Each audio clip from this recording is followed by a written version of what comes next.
Good morning, everyone.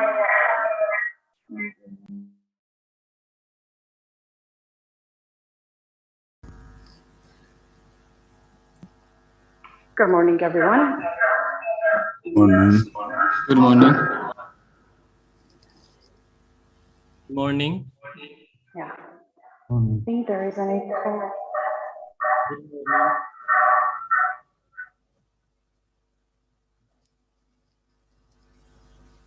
If there is another device next to you, please put it off. Okay. Noted. እንደምናድራችኋል ክቡራትና ክቡራን እንኳን መጣችሁ። Okay. Well, we will start in a few minutes. Before we start, I would like to remind everyone to please mute your mic unless you are asked to speak. And also, since this is a virtual meeting, we want you to feel, or at least I want to feel like we are in the same room. Therefore, I would really appreciate if you can turn on your video. But most importantly, don't forget to turn off or to mute your mic so that we would not disturb the speakers. Okay. Dr. Melaku, do we have all the speakers? Can we start the meeting? Okay. Yeah, Okay. it's better to start. Okay. Good morning, ladies and gentlemen. It is indeed my pleasure to welcome you all to the 9th Open and Distance Learning Seminar organized by Research and Knowledge Management Office at St. Mary's University. As many of you might already be familiar with, St. Mary's University organizes 4 research events annually and 1 international conference and 3 national conferences. For instance, the first conference held on a yearly basis is the International Conference on Private Higher Education in Africa. The second one is the Multidisciplinary Seminar. The third one is the National Student Research Forum. Therefore, today you are here to enjoy the 9th Open and Distance Learning Seminar organized by the Research and Knowledge Management Office. Without further ado, I would give the floor to the Vice President for the College of Open and Distance Learning, Ato Samuel Fante. Ato Samuel Fante, over to you. Okay. Thank you, Betty. Dear St. Mary's University Senate members and the staff, dear organizers, dear presenters and research participants, I wish to extend my warm welcome and thank you all participants, organizers, and presenters to this 9th Code National Research Seminar. Today we have 4 presenters, 1 from Jimma University, 1 from Dreddawa University, and 2 from Wachamu University.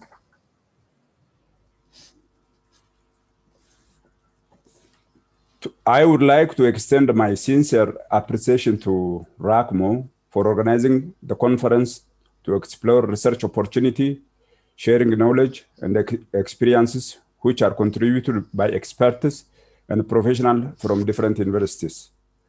I am optimistic that all participants will acquire new skills and knowledge from today's half-day research seminar, and I would encourage all participants to take active part in the discussions that follow each presentation. Finally, I announce that the research seminar is officially opened. Thank you all. Thank you. Thank you very much, Ato Samuel Fante, for the wonderful opening remark. Now I would give the floor to our chair, Dr. Melaku Kerma. Dr. Melaku Kerma, the floor is yours. Thank you, Bethlehem, for your introduction. Dear participants, good morning. I'm from St. Mary University, Institute of Quality and Productivity Management. It is my pleasure to have this chance to chair the 9th Open and Distance Learning Seminar. As you may all know, since last year, due to the COVID-19 pandemic, St. Mary University has rapidly developed to online format and method in conducting its research gathering, out of which is Open Distance Learning Seminar. So according to the schedule by RACMO, in today's virtual gathering, we'll have 4 papers that dwell on different issues of open and distance learning. So presenters, as has been indicated by the Vice President, have been drawn from Redwa University, Jimma University, Wachomo University, actually 2 papers from Wachomo University. One is co-authored. So each presenter will have 20 minutes. So we'll have all the 4 presentations in a row, and thereafter a discussion for about 30 to 40 minutes, depending on the usage of our time. So after having said this one, let me now call upon to the first presenter with a title, Distance Learning, the Right to Access to Legal Education in Other Jurisdictions, Good Practices and Lesson for Ethiopia by Bilete Bizar. Please excuse me if I'm not properly pronounced your name. Check me. So from Redwa University, please, the floor is yours. Thank you. Are you here? Are you there? Yes. Okay. Thank you very much. I would like to appreciate St. Mary University for inviting me to present my works in this special seminar. Now, due to the shortage of the time, I can directly proceed. I can directly proceed to my slides. So, as the chairperson rightly mentioned, my title is all about open distance learning and the right to access to legal education in other jurisdictions, and with a special emphasis on good practice and lesson for Ethiopia. So I am a law teacher. I think this will be explained from the perspective of the law. So when I go to the outline of my presentation, I have introduction, just a highlight, the purpose of the research, the methodology I used, and finally I will talk the findings as well as the recommendation at the end. So as you know that open distance learning is a system of education where teachers and learners are not required to be at the same place at the same time. And it is a flexible system of education in terms of teaching, in terms of the modalities of delivery, and then in terms of the time as well. And it is the open and distance learning is known by different names. As you know, it's said to be teaching at a distance, open learning, home study, independent study, and there are many terminologies that refer to this idea. So when I go to the conventional way of distance learning, this is usually characterized by sending materials or modules to the students, and this is supplemented with some contact sessions to support the students. However, due to the expansion of technologies, especially digital connected technologies, things are now become easy, and more interest is there in using the technologies, and technologies are now advancing, and it helps a lot for facilitating the open and distance learning. So technologies like audio, like the video cassettes, like the TV, the computer, the email, and many things are helping us to conduct open and distance learning due to the technological advancement. When I go to the justification behind the distance learning or open distance learning, so the very important purpose or justification behind for this idea is in order to increase access to education for those who are not in a position to attend the on-campus study. And this is very important, especially due to the remoteness of the place, due to the lack of higher institutions in the rural areas. So distance learning helps many to access education, especially the higher education. So The other thing is the legal framework. The right to education in general and the right to legal education in particular has got a legal recognition in many different legal frameworks. So we can talk about the Universal Declaration of Human Rights, Article 26, the International Convention on Socio-Economic and Cultural Rights, Article 13 sub 1, and the Convention on the Right of Child, Article 28, and the African Charter on Human People's Rights, Article 17 sub 1. And when you come to our country, the African Constitution, Article 90 sub 1 is all talks about everyone has the right to get access to education. So there are pertinent legal frameworks which support this, which stipulates the right of everyone to have education. When I go to the statement of problem, as you know that unlike other disciplines, legal education in our country, to some extent, I can say that they delegalize it. This is because in almost all private higher education, I can say, there is official prohibition to conduct learning in distance, especially in legal education. And the basic justification given by the government is compromising the quality compromising issue. So the government is talking about that private higher education institutions, they are compromising the quality issues, so it is better to ban. And actually, through the directive, the ERCA has already delegalized teaching of law in private higher education institutions. But on the other hand, as you know that the country needs more legal professionals due to the increasement of the conflict, due to the increasement of the rate of the crimes, we need many and many legal professionals. So there is a mismatch between the market demand and the graduates coming from the School of Law because of the public higher education institutions are in regular program teaching law, but distance and open learnings are banned by the government. Okay, so the general objective of this study is just to investigate distance learning vis-a-vis the right to have access to legal education in other jurisdictions, and with special emphasis on exploring the good practice and lesson for Ethiopia. The special objectives are there. So these are in order to assess how open and distance learning institutions in other countries, am I hearing? And other countries, how they can assure the quality assurance mechanisms, how they are.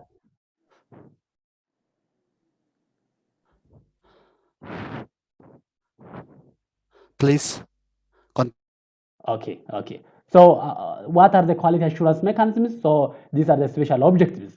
So when I come to the research methodology, so there is I used a comparative study approach, the comparative approach, because I selected some universities abroad, so as to compare and contrast their experience, and finally to take experience and lesson for Ethiopia. So data collection tools are secondary analysis, secondary data analysis, relevant document analysis, both legal and then policy documents have been analyzed, and again the literature reviews are again another sources of data.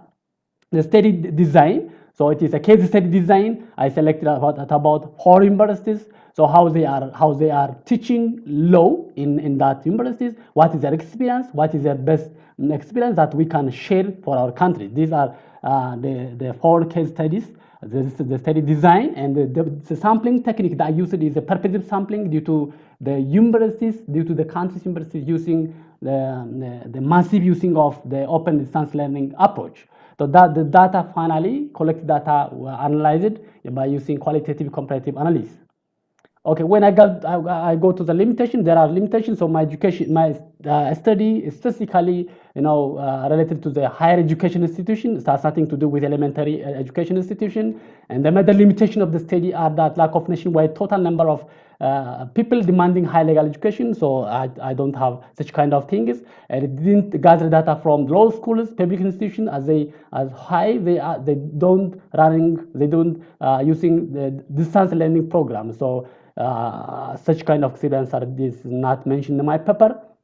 When I go to the finding of the study, due to the sake of time, so the good experience that I identified are one from Open University of United Kingdom. So United Kingdom is a public university. This is open university, and it is public university and established with a special purpose of expanding education for those people who cannot access to education due to different reasons. So there are many people who are unable to attend on-campus education. So in order to give chance for these individuals, so this university basically established it, And what makes it open is this university is open as to place, as to people, as to method, and as to ideas. So this is what makes this university unique. The other thing is how this open university of United Kingdom, they assure quality, because as I told you before, in our country, when the government, especially the Herka, banning the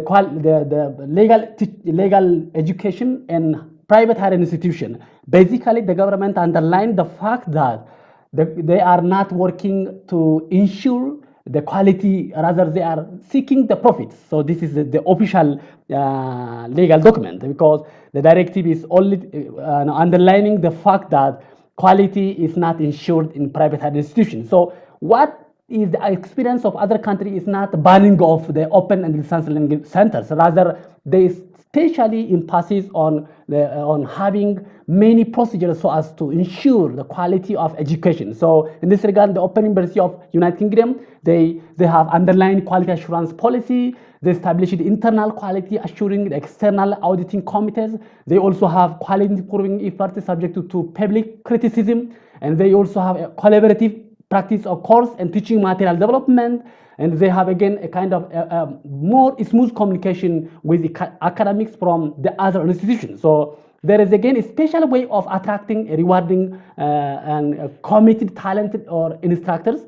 And again, there is again effective and continuous monitoring system so as to ensure the quality of education in Open University of United Kingdom. So this the second case study university. I will talk about the best experience and the lesson at the end. Okay.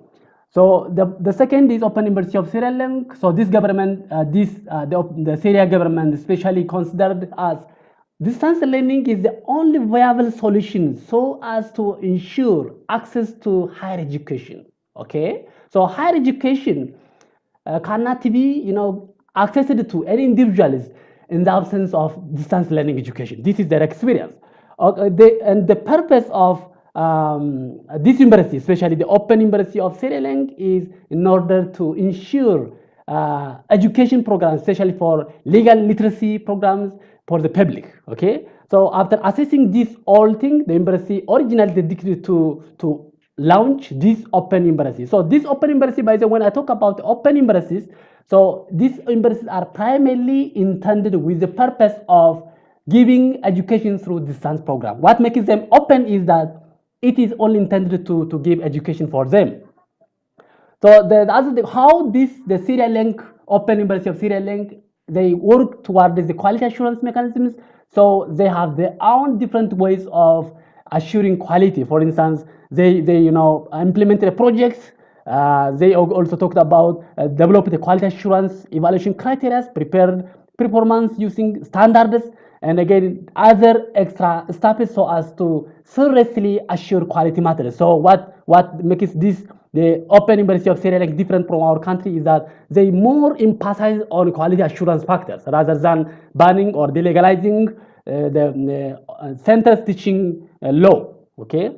Well, the third case study university is the Open University of Tanzania. This university has the same thing. It is established with the government with the objective of providing education for those individuals who are from remote areas, who have no access to education due to different reasons. So these are very important things that initiated the establishment of this university. And again, as I told you before, this university, just like that of the Open University of Sierra Leone, the Open University of the United Kingdom, they have their own way of quality assurance. And the quality assurance mechanism is, needs, a kind of collaborative activities. And the quality assurance is not something one night activity. Rather, it is continuous activity. More has to be done. And the stakeholders should have to actively participate in improving the quality and education. Okay, so the best experience of this country is that they more emphasize on quality insurance. Okay, and the quality insurance is not the Open University of Tanzania. Rather, the government, the other stakeholders, the academicians, and other stakeholders should have to work together, should have to cooperate so as to ensure the quality of education. And again, when I go to the fourth point, Open University of Tanzania, they started with a small number of students. This is, I think this is a good experience for our country, because usually the private higher institutions as well as the public higher institutions, they just start with a very large number of students, and think it will be very difficult at the end to manage the quality. So this is a very difficult task.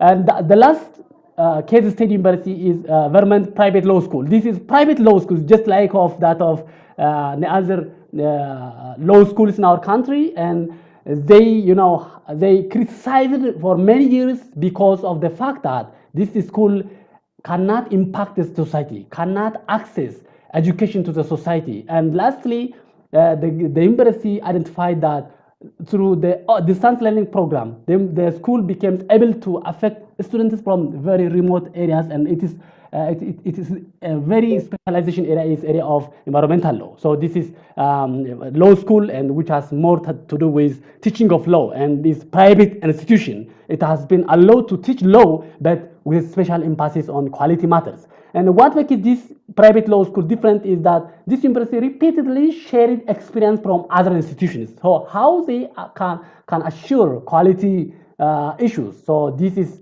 their experience. When I go to the summary of lesson derived from this all case study and the recommendation, the first point that's important to indicate as a good lesson for Ethiopia is an establishment of open university. As I told you before, we don't have such kind of practice in our country. We don't have open universities in terms of the public as well as the private institutions. Okay, open university is a university which is specially designed in order to help those individuals who have no access to education through distance learning program. Okay, so this is the first point, the first lesson for Ethiopia. In case state universities, open universities are established. They brought an opportunity for those who lack access to higher education through distance learning program, as we have seen before.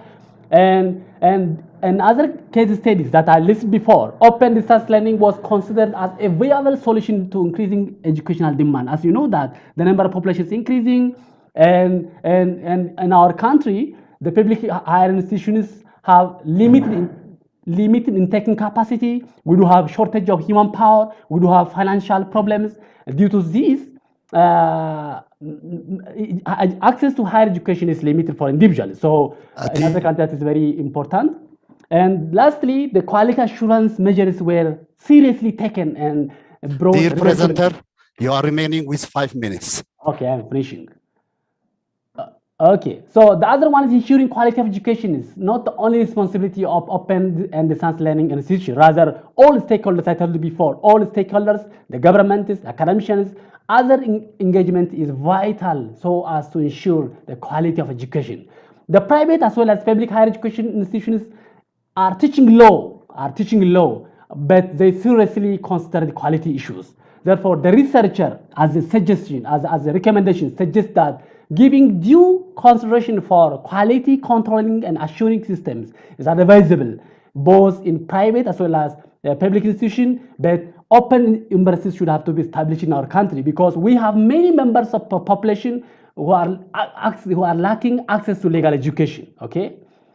The last lesson, the study also identified that not only the open universities, but other public higher education. If you remember, in our country, the public higher education institutions, many of them, they are not having distance learning program because they all stick on the regular program or station or summer program. But those special persons or disadvantaged groups of people, they don't have such kind of activities. They are options, so it is better. Those public higher education institutions should have to launch distance learning program in teaching of law. Thank you very much. I finished my presentation. Okay, thank you very much for your timely meeting our time. So now we'll go to another presentation from Wachamo University. The title is Analysis and Evaluation of Distance Learning Students' Performance Using MATLAB Fuzzy Logic Tool in Ethiopia. Here we have got co-authors, Sumit Kumar and Matheus Lolamo from Wachama University. Please, you can start. Are you there, Sumit and Matheus? Hello? Hello? Do you hear me? Dr. Malago, sorry to interrupt. I'm not seeing Mr. Sumit or his partner, so let me contact him and get back to you. In the meantime, if the fourth presenter is ready, he can proceed. Okay, thank you very much, Sanait. So let me invite Ato Girmasappa again from Chama University. His title is Prediction of Students' Academic Performance Using Machine Learning, the case of Wachama University. Ato Girma, are you there? Ato Girma, are you there?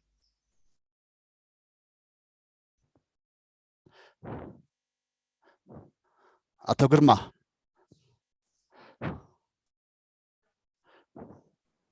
I think he's trying to share his screen. Yes, he is. Okay, but let us hear from him. Ato Girma. Maybe he has to unmute himself. I don't know. Ato Girma, please.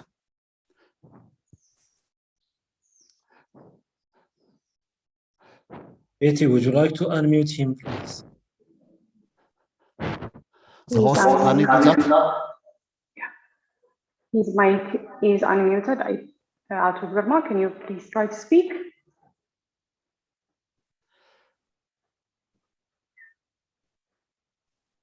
Come on.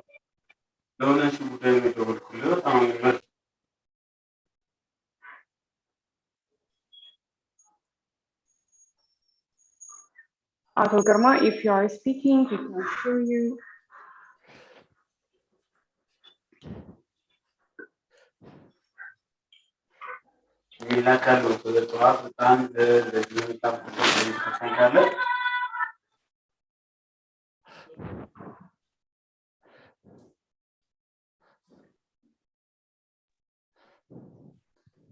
Ato Girma, are you there?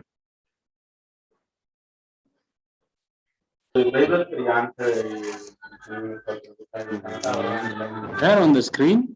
You can see them.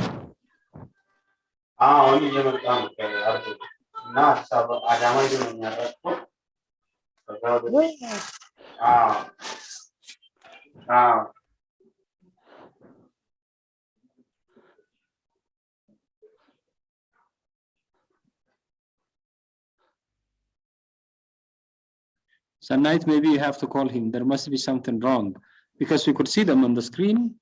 They're not talking. Yes, yeah, I will call him and tell him about it. Sorry about that.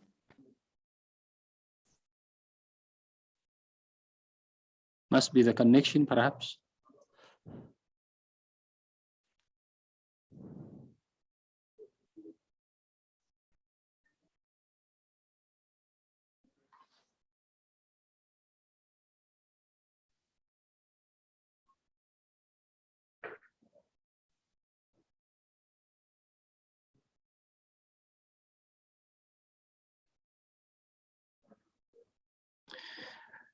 We can see his lips moving.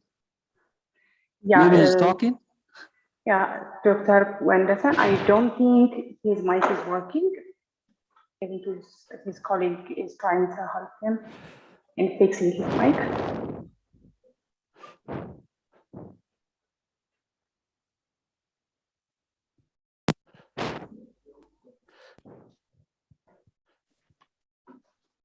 Hello.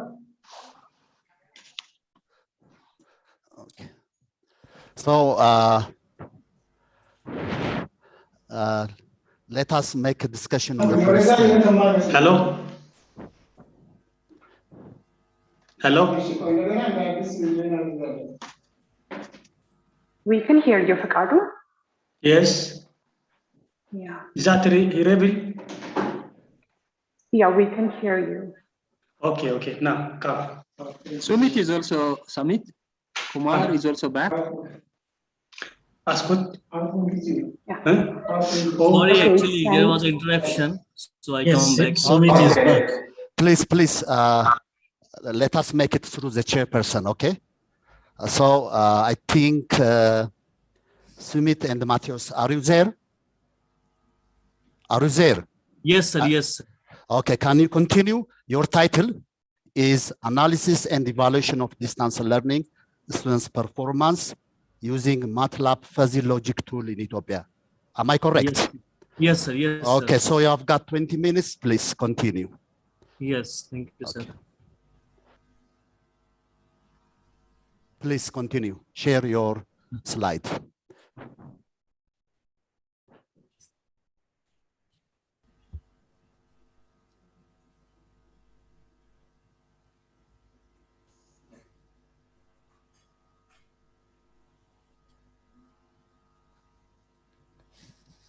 Hello, good afternoon. Are you getting my slides?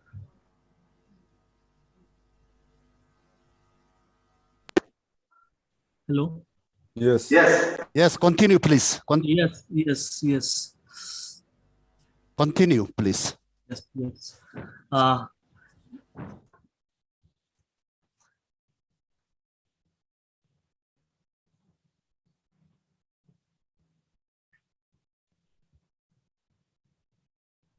Hello. Good afternoon, sir. This is Sumit Kumar Mehta from Watchman University. I'm working as a lecturer in Ethiopia in Watchman University. Are you getting me?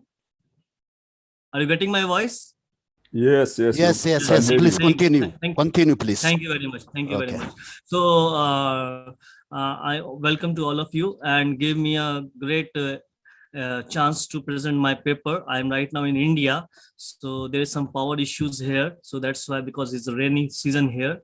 So somehow I have rectified the things. So my topic is analysis and evaluations of distance learning students' performance using MATLAB Fuzzy Logic tool in Ethiopia. So this is my layout of presentation. First, I will discuss about the introductions, then I will go for the literature review, then I will go for the problem statement, then I will discuss about the objective, then I will discuss about the fuzzy logic interference systems, fuzzy logic variables, membership functions, fuzzy rules editors, performance analysis and result, and last we'll go for the conclusion, and I will give the reference which I have taken for this presentation. So the important thing is that the students who are learning from the distance educations, they should get some new skills and knowledge up to date. So there is a need of proper learning from the distance learning. So there's a time where we are using internet and we have very good speed of internet. So we can provide a huge amount for any distance type learning students through internet. So students are also learning from the some more expect things from the support from the institutions or vice versa. For example, if a university provides some distance learning educations from far away from their country, so students are expected to get some good focused on institutions and get the more expectations from the learning institutes, so that they will get the better skills and they will perform betterly in their field. So actually, so many researchers already have done some logic tools to find out what are the different criteria of getting the educations from far distance learning. So there is a fuzzy logic based tools. This is used in a MATLAB softwares. So this is very much important fuzzy logic tool. So already researchers have done some evaluations and criteria based upon this critical analysis of the performance of the students who are learning from the distance. And they are now formal and education students in Ethiopia also. Especially this paper is focused on Ethiopian students who are learning from distance mode from India, UK, China, and we have considered here sub 6 factors on which performance of distance learning students mostly depends. The first thing is homework, quiz, the final examination, watched video lessons, read ebook, and virtual class attendance. So these are the 6 factors. Based upon this, we can find out the performance of students. Each parameter has own weight proportions and its flexibility.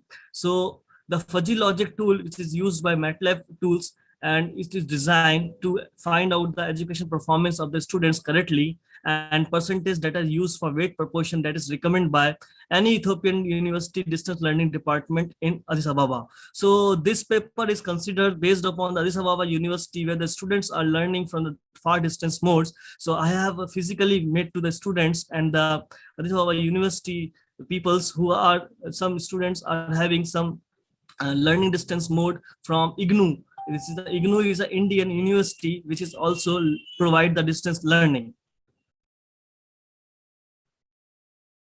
So the literature reviews I have taken here, that there's several research we have released, and 2013 offered an early prediction of student performance during the course.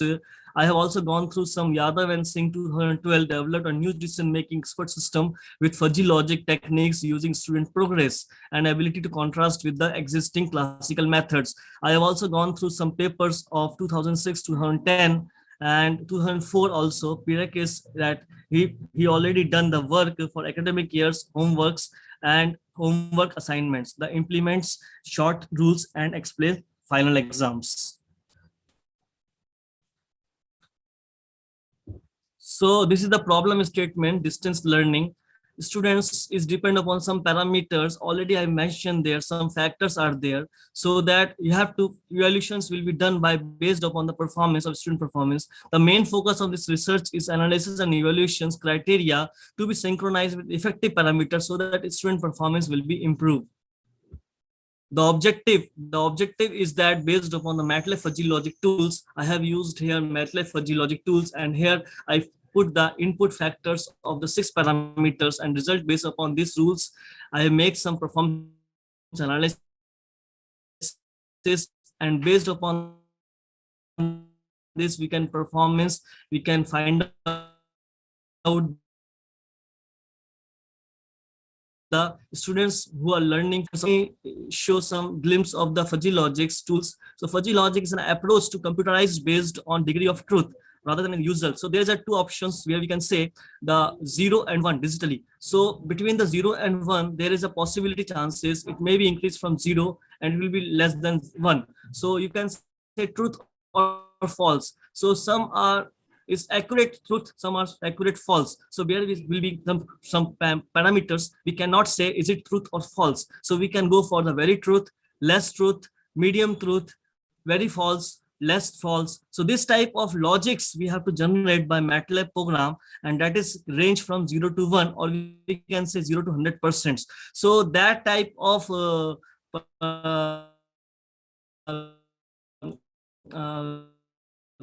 parameters we have to find out based upon the comparative. 2 things could be not tall or short, but 0.38 of tallness. So we can take as a tallness is the degree of parameters. So based upon tallness, we can say the things is short and how much short is there. So this is the fuzzy logic tool.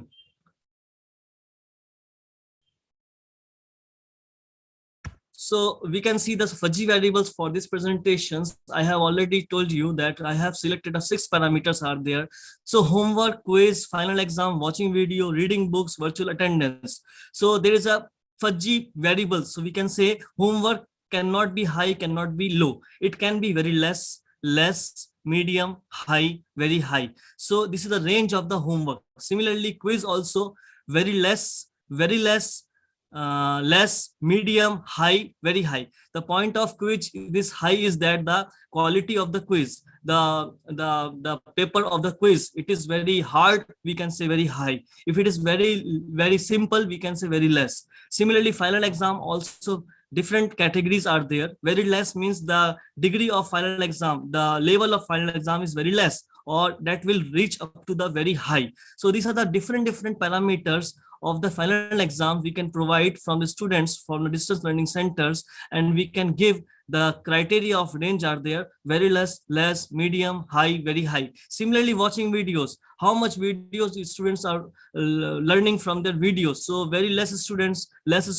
medium students, high students, and very high students. So number of students, how much video they are learning to increase their educations, that is very important. Similarly, read ebooks, how much percentage are using students are using the reading of books, because nowadays you can see the reading books are very less in fashion. Students are more learning from the watching video. Similarly, reading ebooks are also very less, medium, high, very high. Similarly, attendance, virtual attendance means online educations. When the center is taking educations, provide education, after that educations, after the classes, they are taking the attendance. So how many students are attending the class? Less, medium, high, very high. So this is all about the fuzzy variables. I hope you understand these things. Next is the fuzzy interference systems. So this is the MATLAB tool. I have feed the data of input 6 factors. You can see here: homework, quiz, final exam, watch video, read ebook. And this is the system we are using for distance learning, the Mamdani type. There's a 2 types of fuzzy logic tool, and this is the Mamdani style. Other one is Sujok style. I'm not using that one because this is requirement is here for Mamdani style. And this is the output. This output is student performance. This is all done by the MATLAB 13 version, where I feed the input parameters and I'll get the student performance. Hope you are getting my voice. Hello. Can you feedback me? Are you getting me? Yeah. Please continue. Thank you very much. Okay. Thank you very much. So for that, I have made some membership function. So membership function is the criteria of the parameters, which is each individual's assignments. Like first we choose for homework. So I have seen here the triangular function I chosen here. The range is from 0 to 1, and there is a very low category from 0 to 20%, and low category from 0 to 50%. Then normal category 30 to 70%. Then high is 50 to 100%, and very high is 80 to 100%. So these are the different ranges of the homework.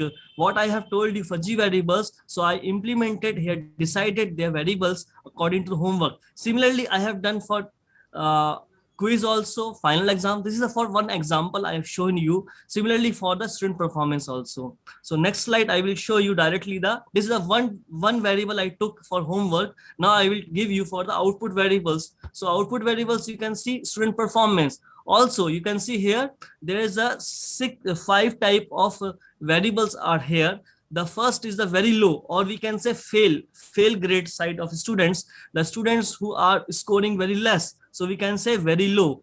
Then low means it is just passing marks. Suppose you can say that in C grade. So then average students are B grade, we can say. Then good students are come to the A grade, and that excellent means they are performing very nice way and they're getting good grades. So we can say excellent. So the criteria, the range of the students are from the fail. I didn't mention here fail. I mentioned here very low performance to the excellent performance. So this is the rule editor. Rule editor means I have made some logic here. So first of all, I will say you here that quiz is very less, final exam is very less, and watch video is very less, read ebook is very less, virtual attendance is very less, then automatically student performance will become very less. Okay, so if students are failing to do all things in very less category,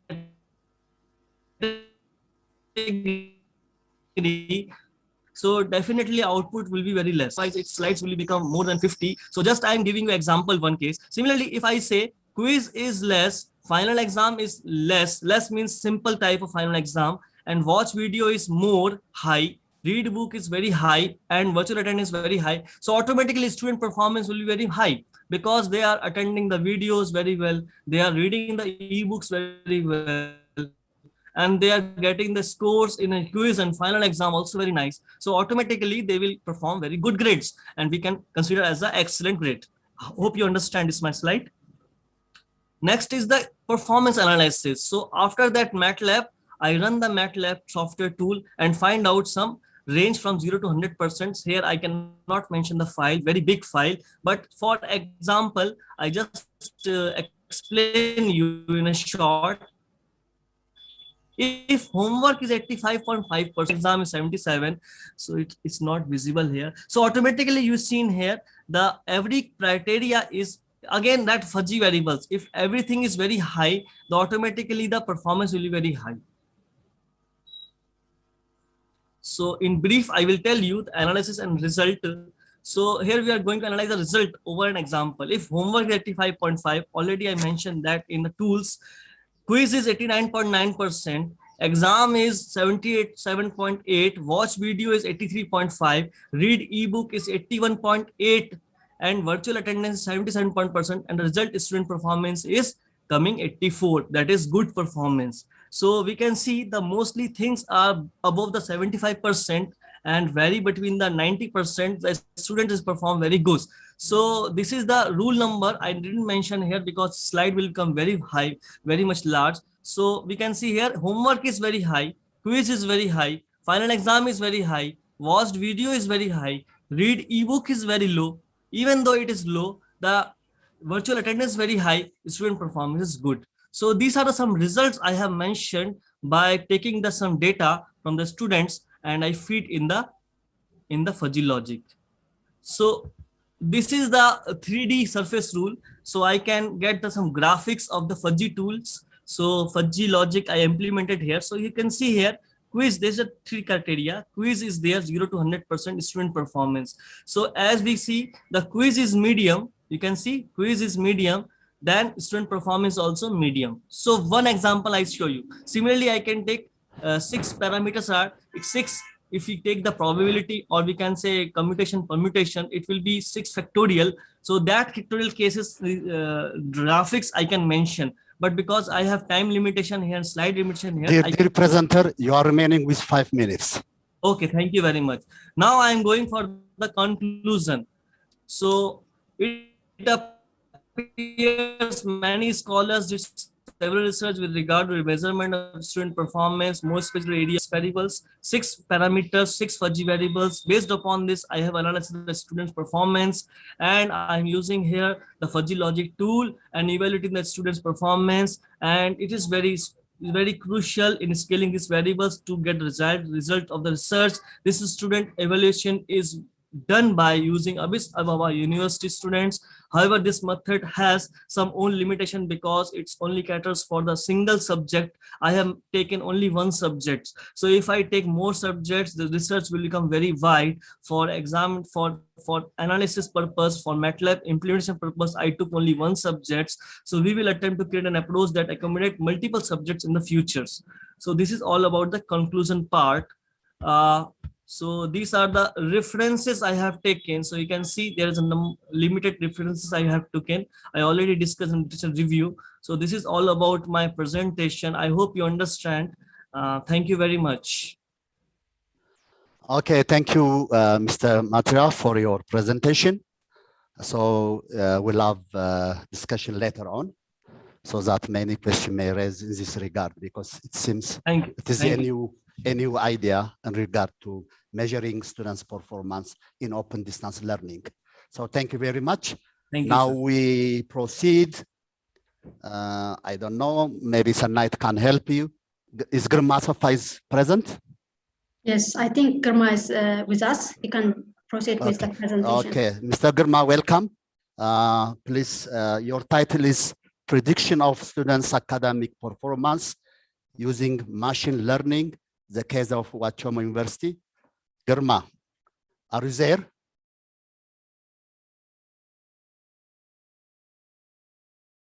Girma?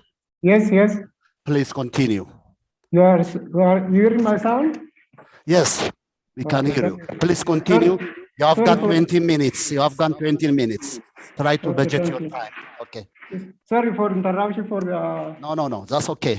Continue, please. Due to some machine problem. So today I need to make a presentation on the title of sorry for let us first introduce myself. I am Gilma Safa from Chaman University. Today I need to make presentation on the title of prediction of student academic performance using machine learning. You know, the current technology come to the machine learning from the human being to the machine can be replacement for the human performance. How the human, one thing is the human perform can be machine can be replaced and perform it according to the human can be performed with better accuracy. So this concept can be raised to me to doing this research. So in education is a unique and plays significant role in the life of the community. So it has positive impact on the people, how to analyzing, how to thinking scientific thinking. So this one is the impact of the education. Today, every education is in institutional handled and deal with a large amount of student data, which can be beneficial for the number of reasons. One of the important reasons of this data is used to predicting the student academic performance, help to discovering the new knowledge from this data, and as an organization and as an institution using this data to delivering or developing the strategic plan for their performances. So such prediction is used for the students as well as for the registrar, similarly for the instructor, in order to identify quickly the weak student and giving some supporting for them. So big data have both problem and the opportunity. The problem is difficult to analyze, and the opportunity is there is a computers which is used to analyzing this data for the current day. So today, machine learning task is get more attention for the researcher because big data analysis.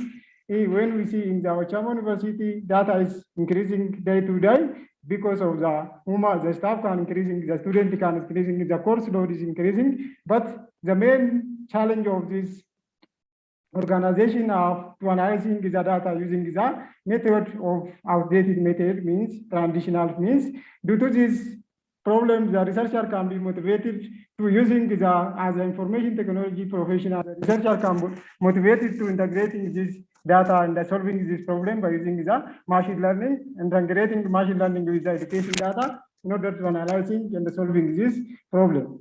So when you say the statement of the problem, in the previous study on this area, previous researcher can be conducting the study on this area. But as seen by the researcher, most of the researchers are using both internal and external source of data.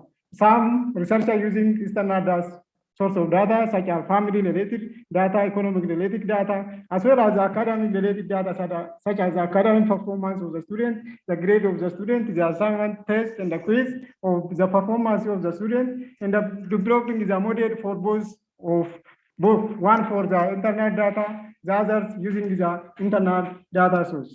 But the novel of this study is mixing the external and the internal data in order to increasing the performance of the algorithm. To increasing the accuracy of the model, the researcher aims to hybrid, mixing the data from internal, one from the external academic background of the student, from the internal using the family background, social economy of the student, and the mixing and the developing the model to predicting this student academic performance. So the primary goal of this research is to answering these questions. One, what are the factors that impact the student academic performance? Which group of factors mostly highly impact the student academic performance? The third one is which machine learning model can be accurately used for the student academic classification. The other thing it is used to discovering the knowledge from this data. So this one is a research basic question was the researcher aimed to answer. When we see the objective of the study, the general objective of this study is to predict the student academic performance using machine learning techniques in order to assist the student and improve their academic achievement or academic performance. So the tools used for this study, it is essential to choosing the appropriate tools for the machine learning for the research analysis. For this research, the researcher using the Rapid Studio, which is used for this data retrieving pre-processing, modeling, and evaluation. Why the researcher is using these tools? This tool is more advanced tools, which is used for the sake of to answering the basic research question and to analyzing the data for the purpose of the research. So researcher using this method, first the researcher understanding the organization, about the data of the student, obtaining the data from the organization, pre-processing this data, removing the dirty data from the data, qualifying, transforming, and the discretizing, and the quantization, normalization can be taken place during the data pre-processing, as well as software tool selection is used for the study. As I said, the rapid minor studio can use. Then the researcher has to selecting the building model. Different model can be used for the testing, for developing the machine learning for the prediction ones, decision tree, navy bias, and the KNN can be used. Then the researcher obtaining the knowledge and the deployment is a model for the purpose of solving the problem.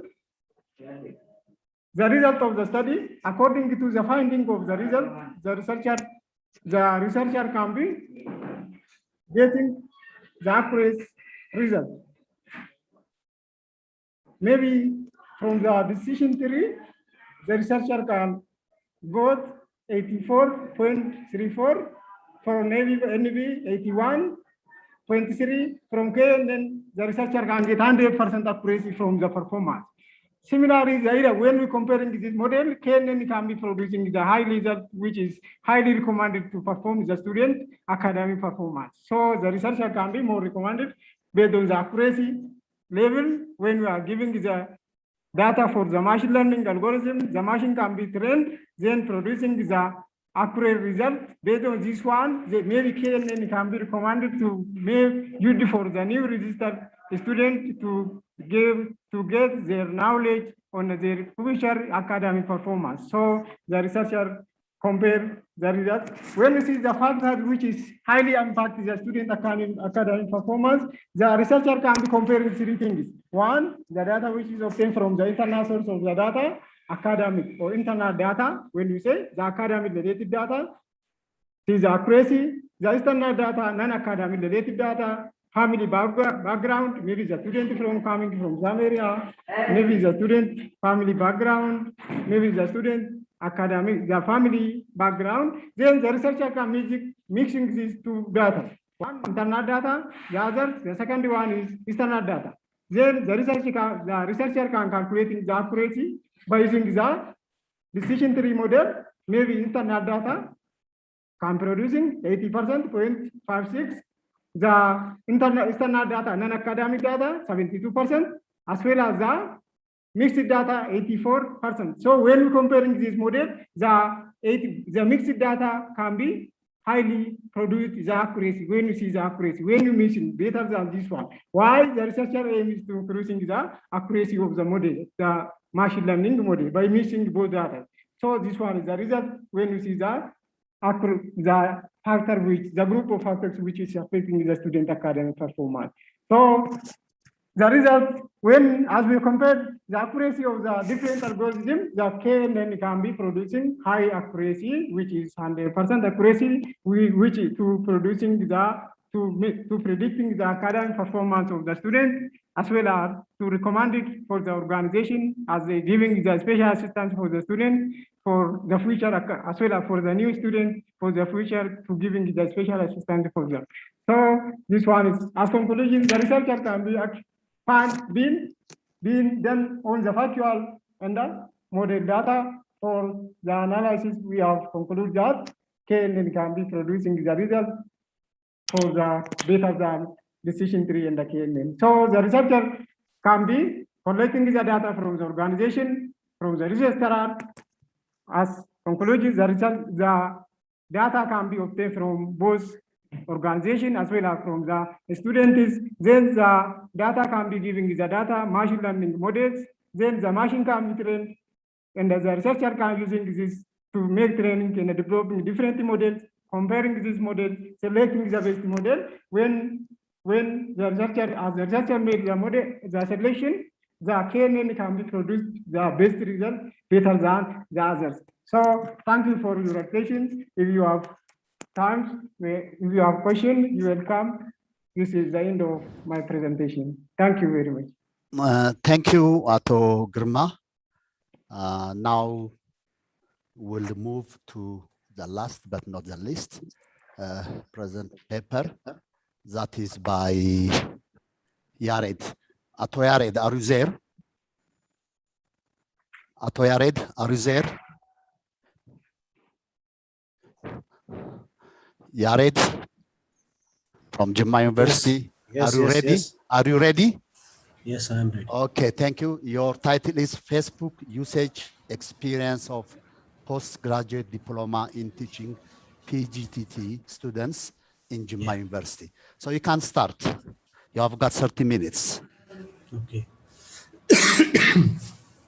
Thank you very much. As you said, my research title is Facebook Usage Experience of Postgraduate Diploma in Teaching PGDT Students of Jimma University. As you know, Facebook is nowadays a very popular social media, mega social media network site. So it is also among in the world, and also it is also very popular in Ethiopia. For example, Facebook is one of, or we can say no one mega social media platform launched in 2004 by Harvard students, and some of his contemporaries in the 2019. Its service was initially only available to Harvard students, but so expand to regional universities, the Ivy League, Ivy League የሚባሉ ዩኒቨርሲቲዎች ላይ ነው የተጀመረው.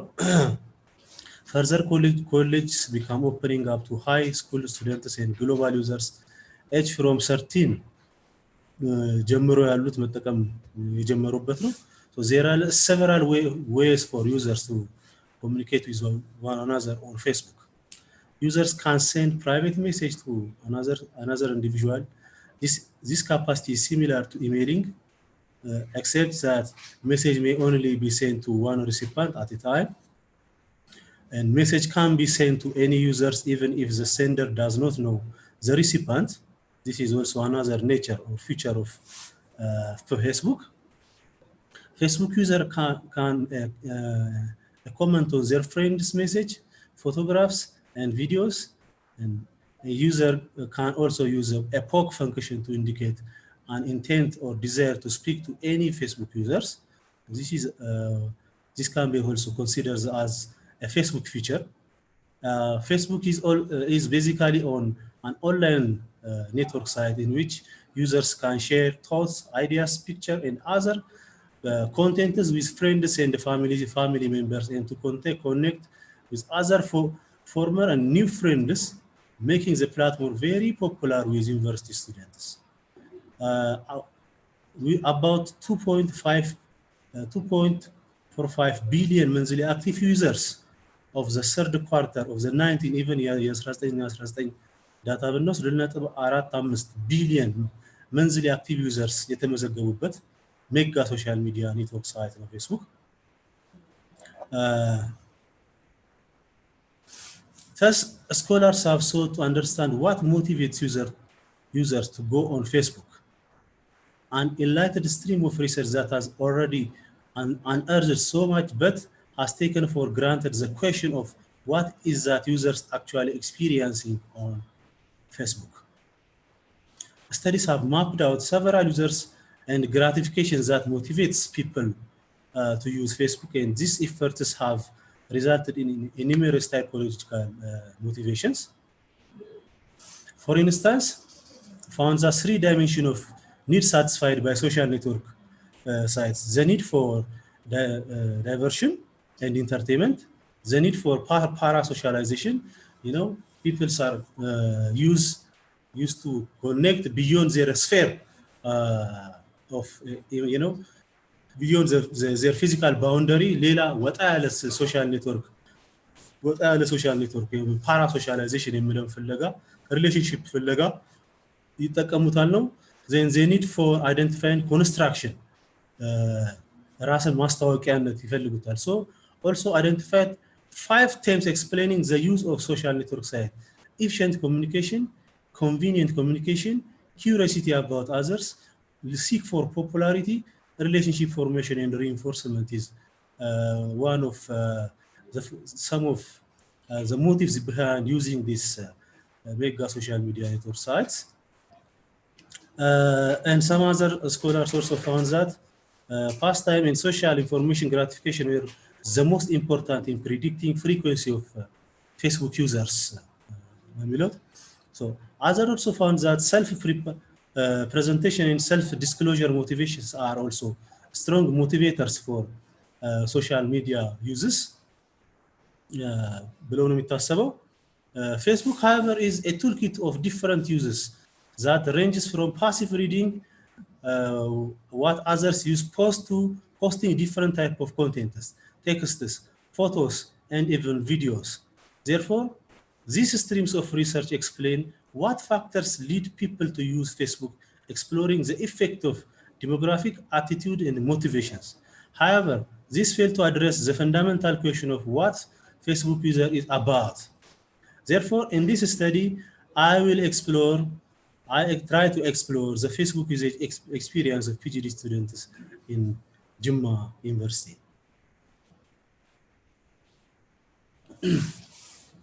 Facebook in general considered the leading social network site used by college students. For example, in USA, the Facebook is now nearly ubiquitous or among students, with over 90% participant among undergraduate students, as reported in some universities. Advocates for Facebook have suggested that Facebook positively impacting university students' life. For example, a student can Facebook to contact other students concerning course assignment, projects, and teachers contact their students regarding useful course links, suggestions, and claims, however, are often made not based on empirical findings. On the other hand, critics voice their concern about the possible negative effect of Facebook use. For example, a student may post inappropriate picture of themselves on their Facebook profile. This picture may jeopardize their chance of future employment should their profile data be mined by potential employers. አንዳንድ ጊዜ ወጣቶች ሆነው አንዳንድ ሳያስቡት የሚለጥ ፖስት የሚያደርጉት ነገር የወደፊት ጆብ ኦፖርቹኒቲያቸው ላይ ራሱ ፖቴንሻል ኤምፕሎየራቸው ላይ ስለሚያዩት ያንን የሚያሳድረው ተጽዕኖ አለ። ሳይታወቃቸው ግን በወጣትነት ተገፋፍተው የሚያደርጉት አለ። Other wounded if students who use Facebook spend fewer hours studying. This is also one of the bad side effect of Facebook. Fewer study hours እንዲኖራቸው ያማድረግ አለው። In Ethiopia, Facebook is the dominant online social media network site. According to March 2019 report, 5,770,600,000 Facebook active users were registered, which accounts for 5.1% of the entire population in Ethiopia ውስጥ ካለው Facebook ተጠቃሚ ነው። Between the age 25 up to 34, where the largest user group of Facebook is 3,500,000 የሚደርሰው ማለት ነው። Similar results were also found according to Ethiopia. Use between 25 up to 30 are popular users on Facebook, followed by the users in the age of 18 up to 24. ኤጅ ግሩፓቸው እንግዲህ ከ25 እስከ 34 የመጀመሪያው ከ18 እስከ 24 ሁለተኛውን ካታጎሪ ይይዛል። ይሄ ማለት እንግዲህ how popular among Ethiopian youngsters too ማለት ነው። This greatly implies how much Ethiopians are become more close, attached and friendly with Facebook. The age range also shows that young generation or users are more popular and friendly with the mega social media network. Even though Facebook in Ethiopia is dominant social media network site, particularly among Ethiopians use, for what purpose and to what extent it dominates their life and social circle is not well studied. However, few studies indicated, for example, as it was concluded by Kumulacho in his title, Challenges and Opportunities of Facebook as a Media Platform in Ethiopia, most Facebook users in Ethiopia tend to share more content merely than rarely discussing and commenting on it. Also, Facebook educational value for Ethiopians is low. Moreover, the majority of users in Ethiopia do not use Facebook for updating themselves on the current socio-economic and political situation of the country. They rather tend to use it more for personal socialization affair. In some, also reported as a vein of trivialities than causing addiction ብሎ ነው እንግዲህ ቁምላቸው የተቀለለው። Therefore, having this into consideration, there is a need for more studies to validate and add the findings in different contexts. Hence, the main purpose of the study was explore and make sense of Jimma University postgraduate diploma in teaching or PGDT students' experience in using Facebook in general and its attribute towards their social circle and learning in particular. As a result, the following basic research questions were raised. How university students engage with Facebook? What information do PGDT students share on Facebook? What do students write in their Facebook profile? How much time PGDT students spend on Facebook each day? And what do PGDT students like the most about using Facebook? What bothers them mostly? የሚሉትን ጥያቄዎች አንስተናል። ከዛ በተጨማሪ እንግዲህ this research approach is purely qualitative, so the following ethical consideration is greatly considered. These are some of the ethical considerations. The researcher must work to a tension-free environment following certain ethical procedures. There will be some important ethical issues that the researcher need to consider before and during phenomenological research, unless and otherwise argue failures to address such issues means putting at risk the right of the research participants. Therefore, the following were ethical procedures that I followed. Proper self-introduction ተደርጓል። እንግዲህ ባጭሩ ታሳይመን ለመጠቀም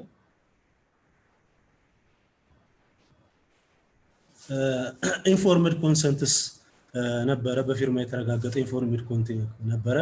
and confidentiality and anonymity ነበረ። authenticity of data number argues that describing the experience of others in the most feasible way possible, it is most critical ethical obligation of the qualitative researcher. So ይሄንን ለማድረግ ሞክሬያለሁ። trustworthiness, the researcher keep reflecting preconception knowledge throughout in all stages of the data collection, analysis and throughout the interview process. ይሄን ለመጠበቅ ሞክሬያለሁ። When I come to the methodological part, as I said, this study is phenomenological research and it is purely qualitative type of methodology. So phenomenological research approach to investigate how PGDT students experiencing Facebook.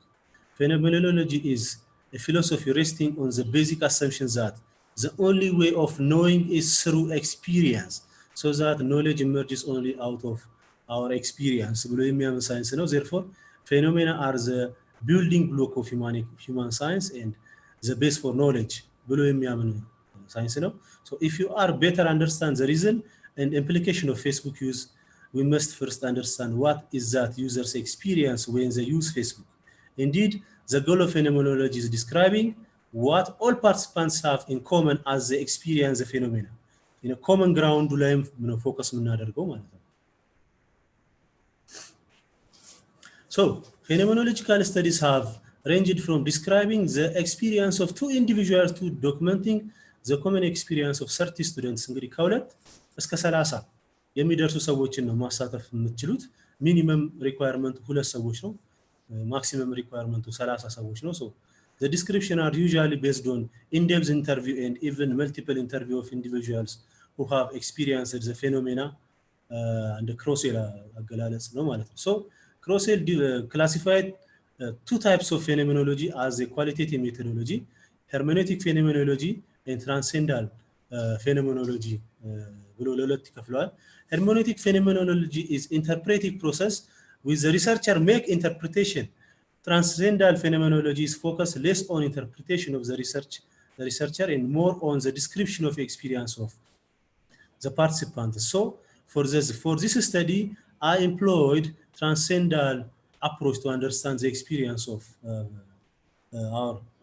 my informants. የእነሱን ኤክስፒሪየንስ ስለሆነ ነው መግለጽ የፈለኩት ሄርሜኖቲክ ሳይሆን ትራንስሴንዳል phenomenological approach ነው የተጠቀምኩት ማለት ነው። So when it comes to sample size and sampling technique, therefore it is a phenomenological study. Participants should have experience with the same phenomena. Hence, considering this, I choose to interview students from PGDT program purposefully using purposeful sampling based because of my professional proximity with the assumptions that the interview have significant and meaningful experience of the phenomena being investigated, that is Facebook.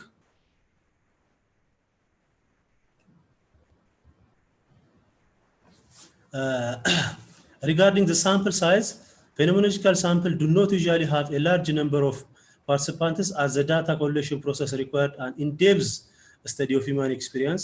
Phenomenological studies have ranged from describing the experience of two individual documenting up to 30 እንደሚደርስ. So however, this study needed enough participants to offer experience of the phenomena being studied. For this phenomenological study, 6 students were taken from PGDT program. Participants were randomly selected in order to ensure that diverse perception of the phenomena of interest will be heard. Data collection instrument. In this study, I utilized 2 methods common to phenomenology. The semi-structured interview and ANICE method was used or utilized.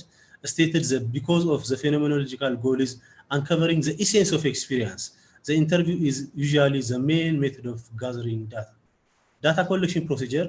In this study, the data collection, I contacted one PGDT instructor in order to facilitate my communication with PGDT students. Subsequently, I visited PGDT classroom, and since my goal is to describe the essence of the experience of being on Facebook, I selected 6 participants who use Facebook on a regular basis and who use it for a variety of reasons. Data analysis.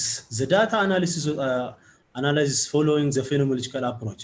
After acquiring a comprehension of the data, the entire data set, the researcher read each interviews, essay reports, and brief memos were generated for the individual interview and essay reports. And the entire data set were also read line by line several times before coding is starting.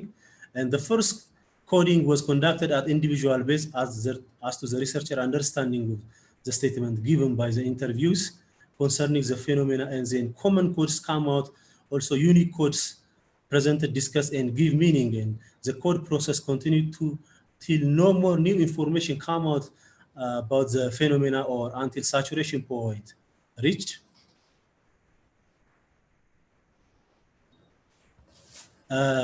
Accordingly, 71 codes generated on the first coding process.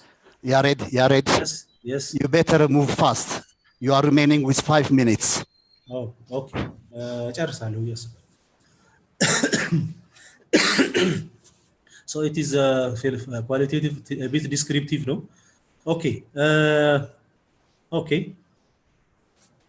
So super families እንግዲህ ወደ ቴሞቹ ልግባ። እንግዲህ መጨረሻ ላይ 4 super families ወይም major themes ፕሮዲዩስ አደረግን። purpose or reasons for using Facebook የሚል አንድ ቴም፣ time spent, how much time you spending on Facebook የሚል አንድ ቴም, and use of Facebook for academic learning, to what extent you use Facebook for your academic purpose የሚል አንድ ቴም, and know-how of academic benefits of Facebook የሚል ሰብ ቴም, እና what bothers you most while you are using Facebook የሚል አንድ ቴም። እነዚህን ቴሞች ፕሮዲዩስ አድርጌያለሁ ማለት ነው። So Atlas TI7 software was employed in the whole process of data analysis. So Atlas TI is a qualitative research tool that can be used for coding, and analyzing transcribe and field notes, building literature review, creating network diagram and data visualization ላይ የሚጠቅም ሶፍትዌር ነው። ይሄንን ተጠቅሜያለሁ። So let's come to the conclusion part. Facebook these days is one of the mega social media sites that widely used and popular among users and college students, and this is also true about Ethiopians too. Here, the question was for which major purpose and or reason users or Ethiopian youngsters are used Facebook for the sake of their study would be the researcher, the teacher students use Facebook and what do they experience. Based on these major questions, phenomenological analysis had been conducted and results come out. Thus, based on the result as experienced by the participants of this study, the following conclusion has been drawn.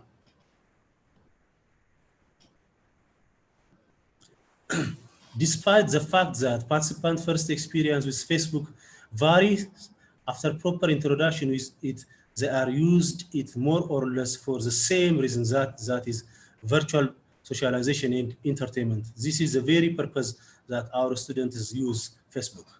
There is very limited experience among the participants in terms of using Facebook for their academic learning. There is also the knowledge and skill gap in using Facebook for educational purposes.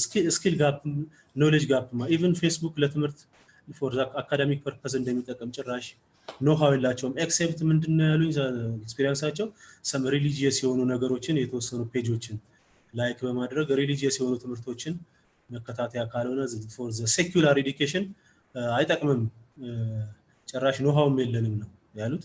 Participants of the study spend 2 hours per day and 14 hours per week on Facebook on average, just for socialization and entertainment purpose.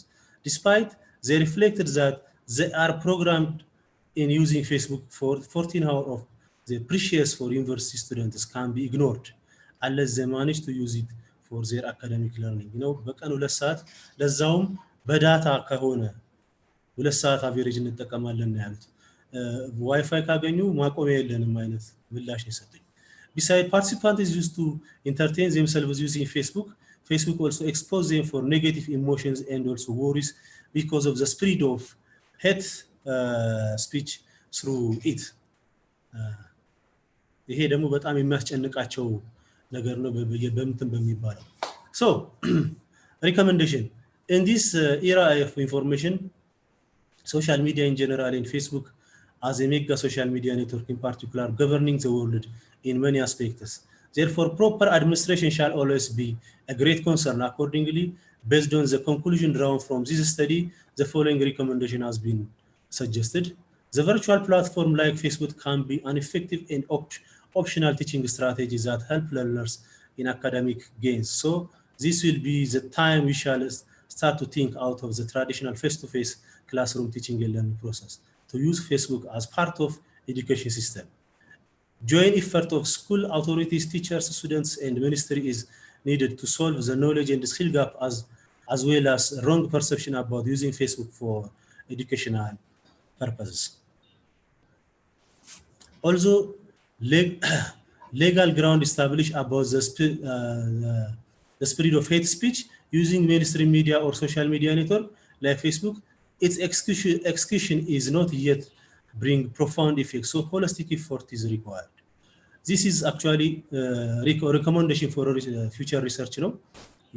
Research objective አይደለም ነገር ግን even though it was not the intention of this study, the research subjects point out the use Telegram and email more to address their academic businesses more than Facebook, so it requires scholars' attention and more research shall be done in area of ኢንዴፕዝ ብዬ አስባለሁ። እንደውም ከፌስቡክ ይልቅ ኢሞና ቴሌግራምን ለአካዳሚክ ፐርፐዝ በበለጠ እንጠቀመዋለን የሚል ነገር ስለሰጡኝ ነው፣ ግን የሪሰርቹ ዓላማ አይደለም። Thank you for your attention. Okay, thank you very much, Ato Yared. Dear participants, now we are through with the 4 presentations. So the first one was about distance learning and the right to access legal education. That was presented by our colleague from Dredwa University. Here he emphasized the need for having open university in Ethiopia, and also underlined the need for quality measures, quality assurance measures. And second one is by Mr. Matira from Bachamo University. I think he's now in India. He talked about, he introduced with MATLAB fuzzy logic tool in regard to measurement of students' performance in open distance learning. So here we have been introduced with new ideas. So people from open distance learning, they may have some more questions here. Third one is again from Wachama University. He talked about prediction of students' academic performance using machine learning. So here he underlines that KNN produce the best prediction result as compared with others tool. So I need, again, here we may need more further clarification in our discussion time. So the final one was Facebook usage experience in teaching by Toyared from Juma University. He talked about Facebook usage experience in teaching, actually. So his conclusion is that Facebook usage in teaching seems to be ineffective in Juma University, according to his research result. So why? So we may further discuss. So having said this one, dear participants, I think there are about 27 participants. It's time for discussion. So I will invite people to raise their hands, to ask questions, to give some kind of comments, suggestions, in order to make things clear and in order to have a complete understanding of the issues raised. So the floor is open. Just raise your hand. So we'll have 2 or 3 rounds. So in the first round, I may take 2, 3, or 4 participants. Okay, the floor is open. Please raise your hand. Manaye. Manaye, can you hear me? Yes, I hear you. Okay, you can raise. Thank you very much. I have been enjoying the presentation, and I'm happy that I was through the conference. My first question goes to Kumar.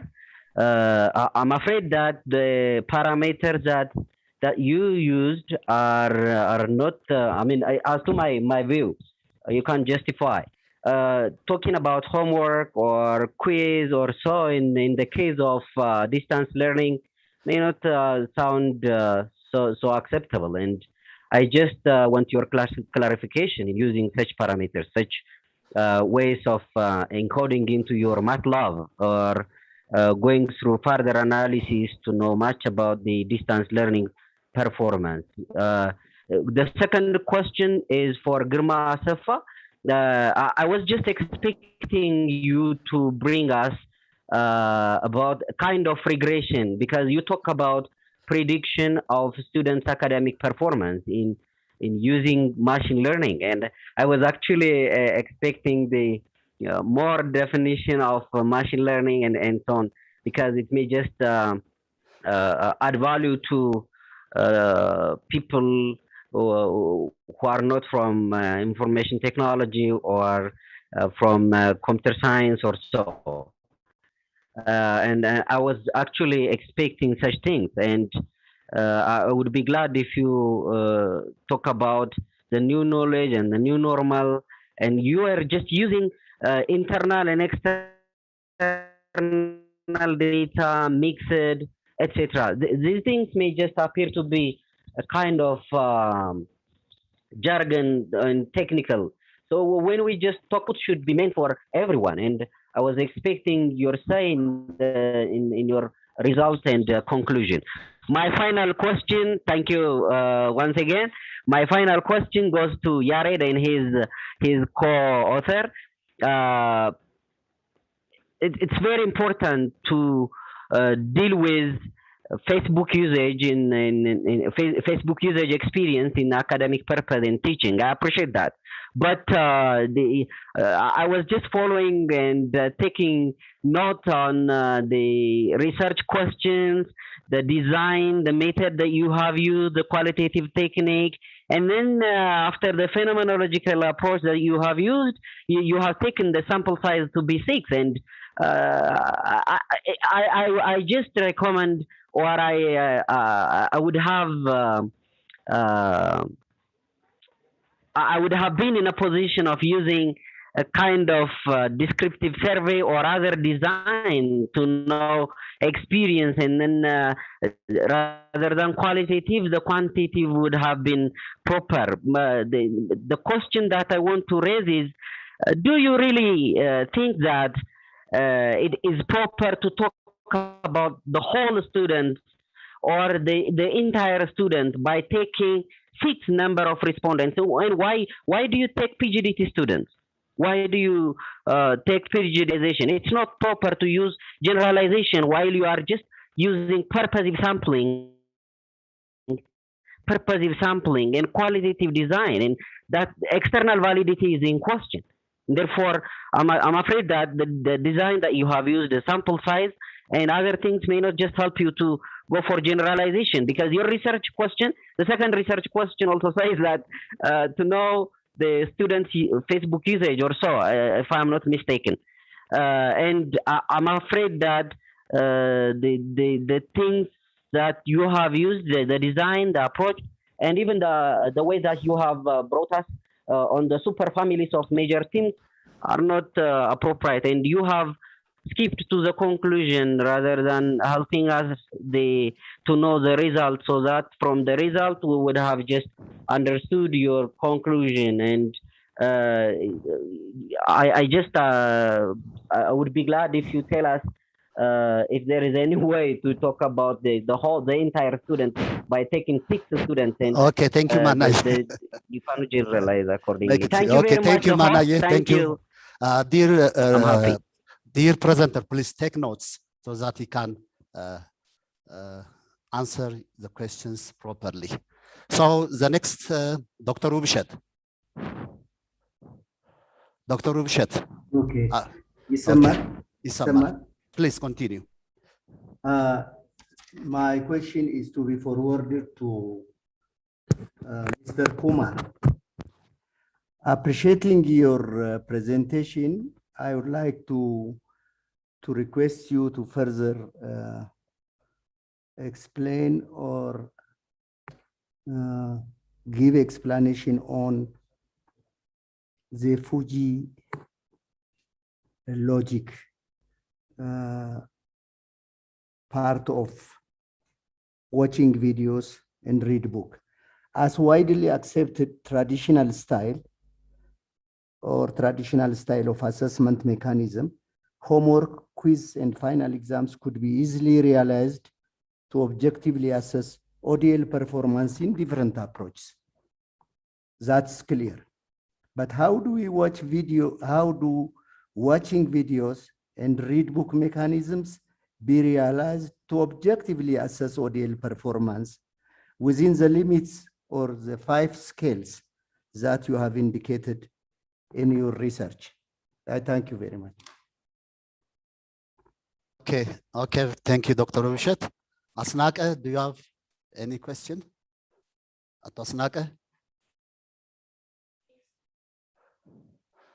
Okay, let me read the text. I think, okay. Okay. Dr. Widaras Nagat wrote her comment in the chat box, therefore I will read it on her behalf. And this question is, or this comment is for Belati Pisari from Redwa University. Dr. Rasnagat said that you recommended that study in law should be given in private higher education institutions, while the fact is that the law has been banned by the government or the HERCA. Therefore, she said that I think your recommendation should be directed to the government or HERCA to revisit their decision. Over to you. Okay. Thank you. So is there another person who can raise? Yes, please. Okay, Fasa. Okay. Continue. So, first of all, I would like to thank and appreciate all presenters. And I have a couple of questions and comments for Blata. Blata, you have recommended that establishing special open universities are among some of the solutions for the immediate need of legal education or law education. However, in relation to the need, don't you think that the existing capable private and public universities should be considered and legalized and enhanced and involved in such legal education?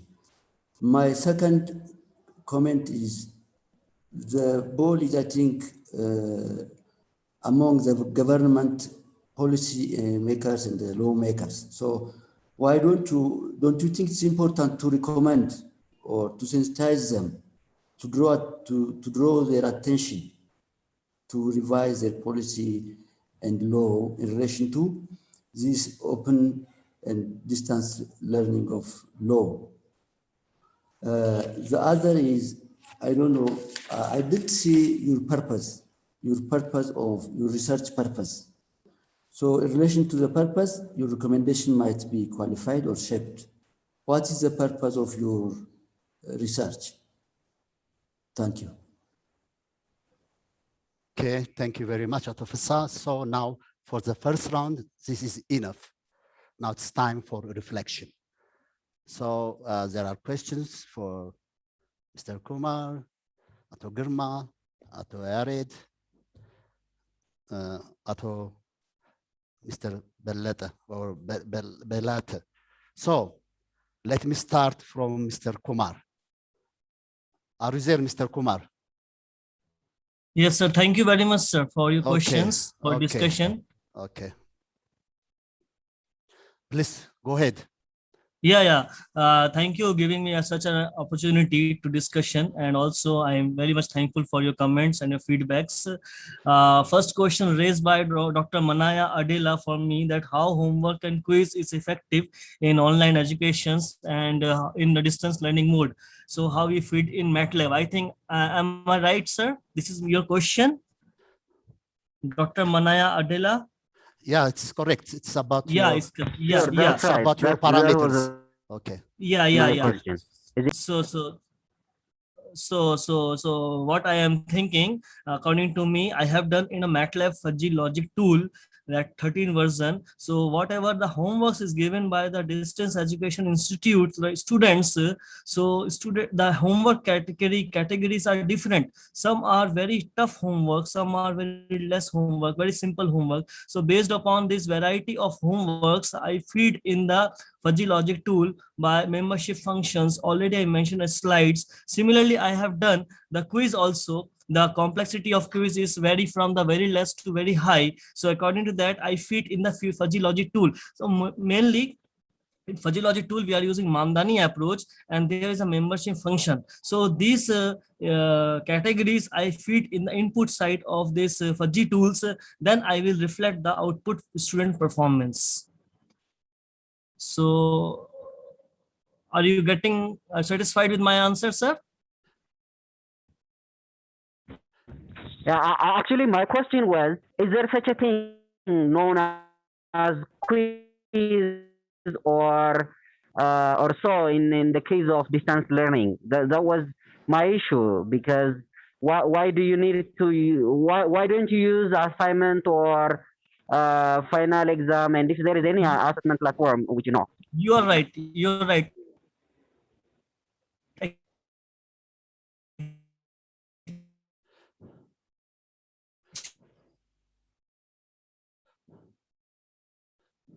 actually, sir, in my virtual attendance, so we can feed so many factors. But I just, for example, I took homework and quiz. I can use the midterm examination also. I can take assignment also. But I skipped those things. I only focused on the homework and quiz. Are you getting, sir? We can assign. We can also take the parameters of assignment also, midterm exam also. We can take case study also. So these are the different parameters. As much as parameters we can consider for this MATLAB learning. Sir, are you getting me? Okay, please continue. You have got Yes, another sir. question from Dr. Wubishat. Another question is Dr. Wubshit asked me. Thank you, Dr. Wubshit.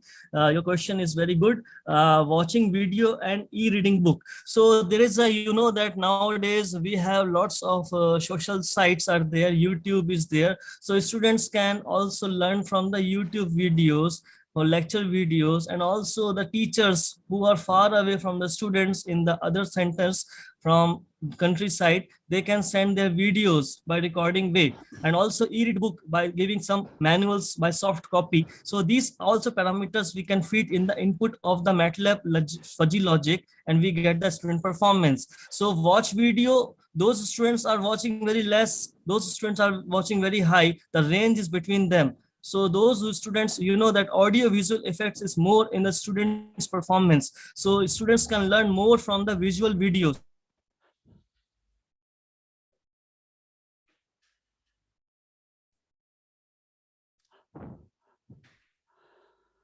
Okay, I think there is... The question is, may I go on talking? Okay, Dr. Wubishat, continue. The question is, watching videos or read books by themselves, could they objectively be realized as an assessment mechanism within the range of the scales or that you have told us? How do we objectively assess their, after all, assessment mechanism is a means by which we get feedback about students' performance. Is reading books or watching videos by themselves be considered as an output of performance within the scales range? Okay, Mr. Kumar, are you there? Mr. Kumar, I think there is a connection problem there. So now let me invite Ato Girma. Ato Girma, are you there? Ato Girma.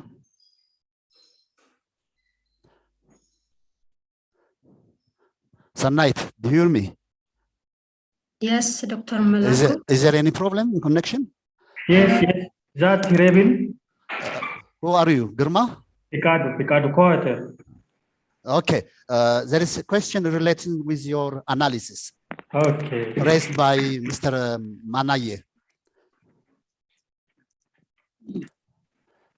Yes, I am hearing. Sorry. Continue. Okay, shall you repeat the questions first before I didn't hear the sound, the question, because of the internet disconnected. Okay, Manaye.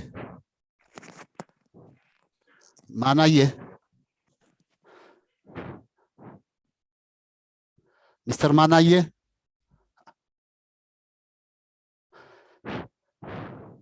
His question is about your analysis. He was expecting that he can make regression in your analysis, but he didn't make regression analysis. Why? Okay, why? Manaye, am I correct? Again. Manaye. He's asking you about your analysis.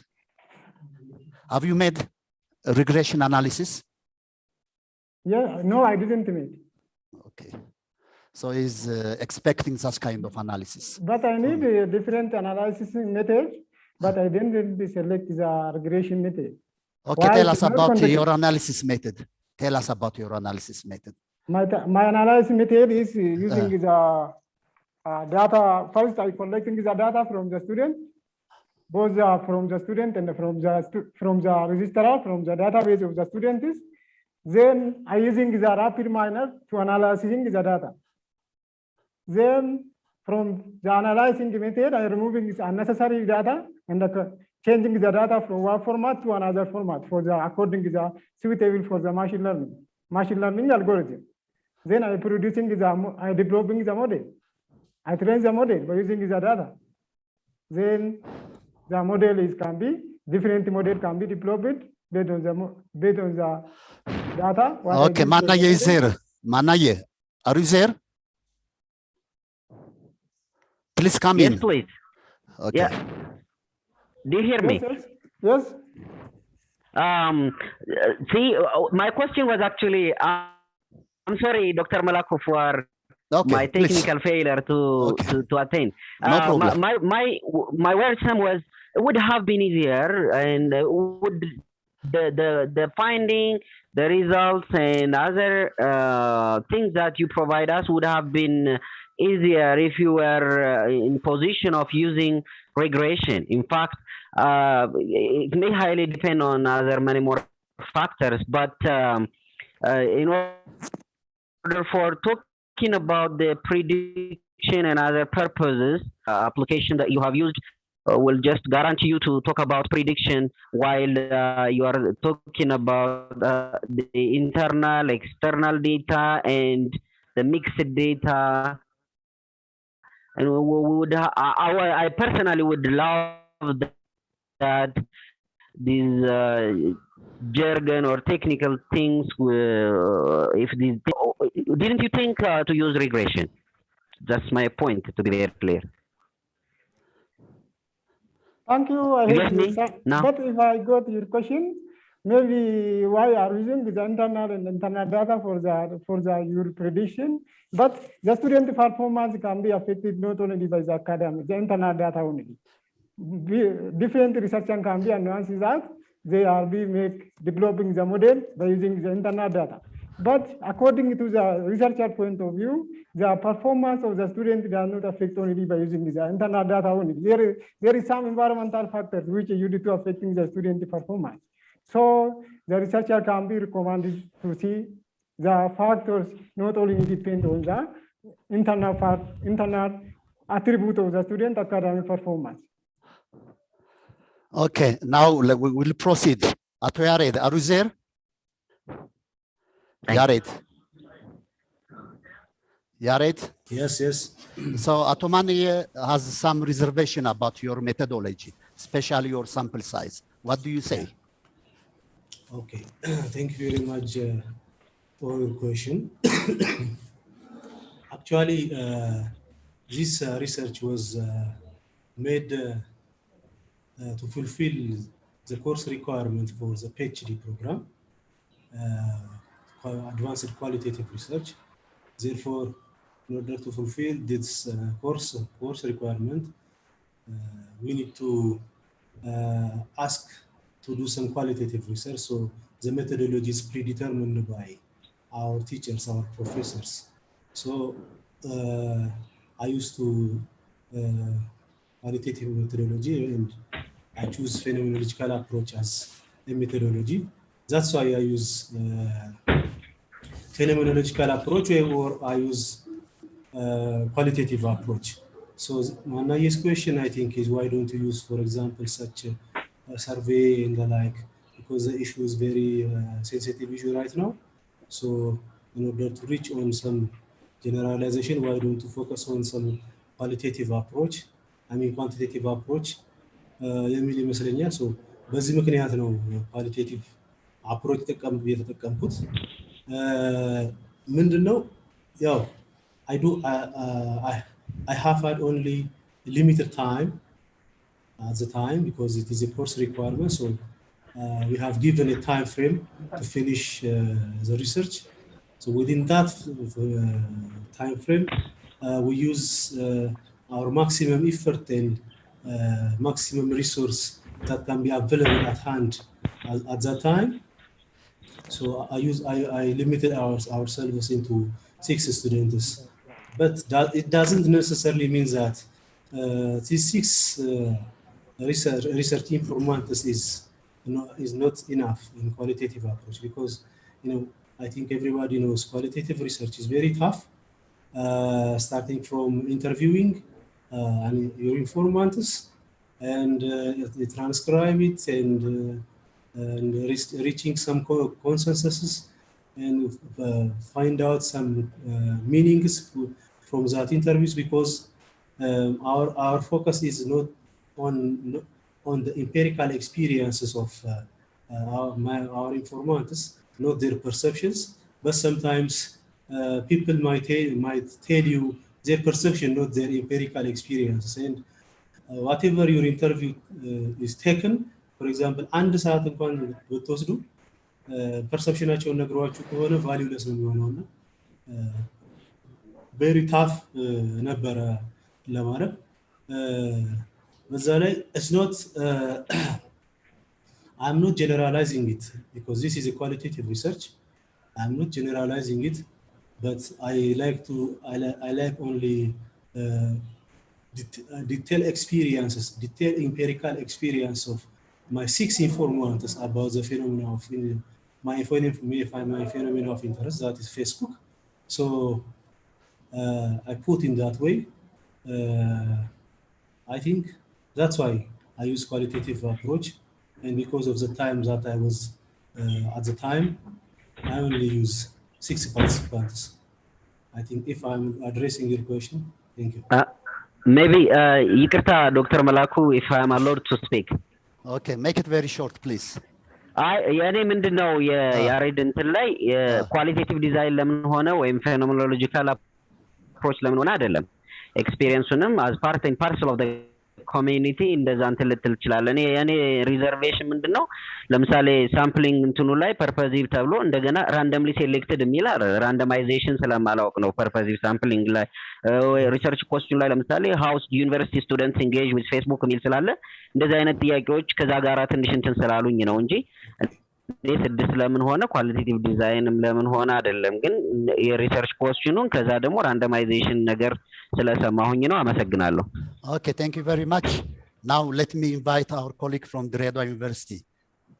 Are you there? Okay, are you there? Yes, I'm here. So there are 3 questions. I don't know. So Yes, try to reflect on them. Okay, let me start from the third questions. That is what's your research purpose. So no research can be conducted without purpose. Maybe in my slide, due to the short of the time, I not clearly stated the purpose of the research.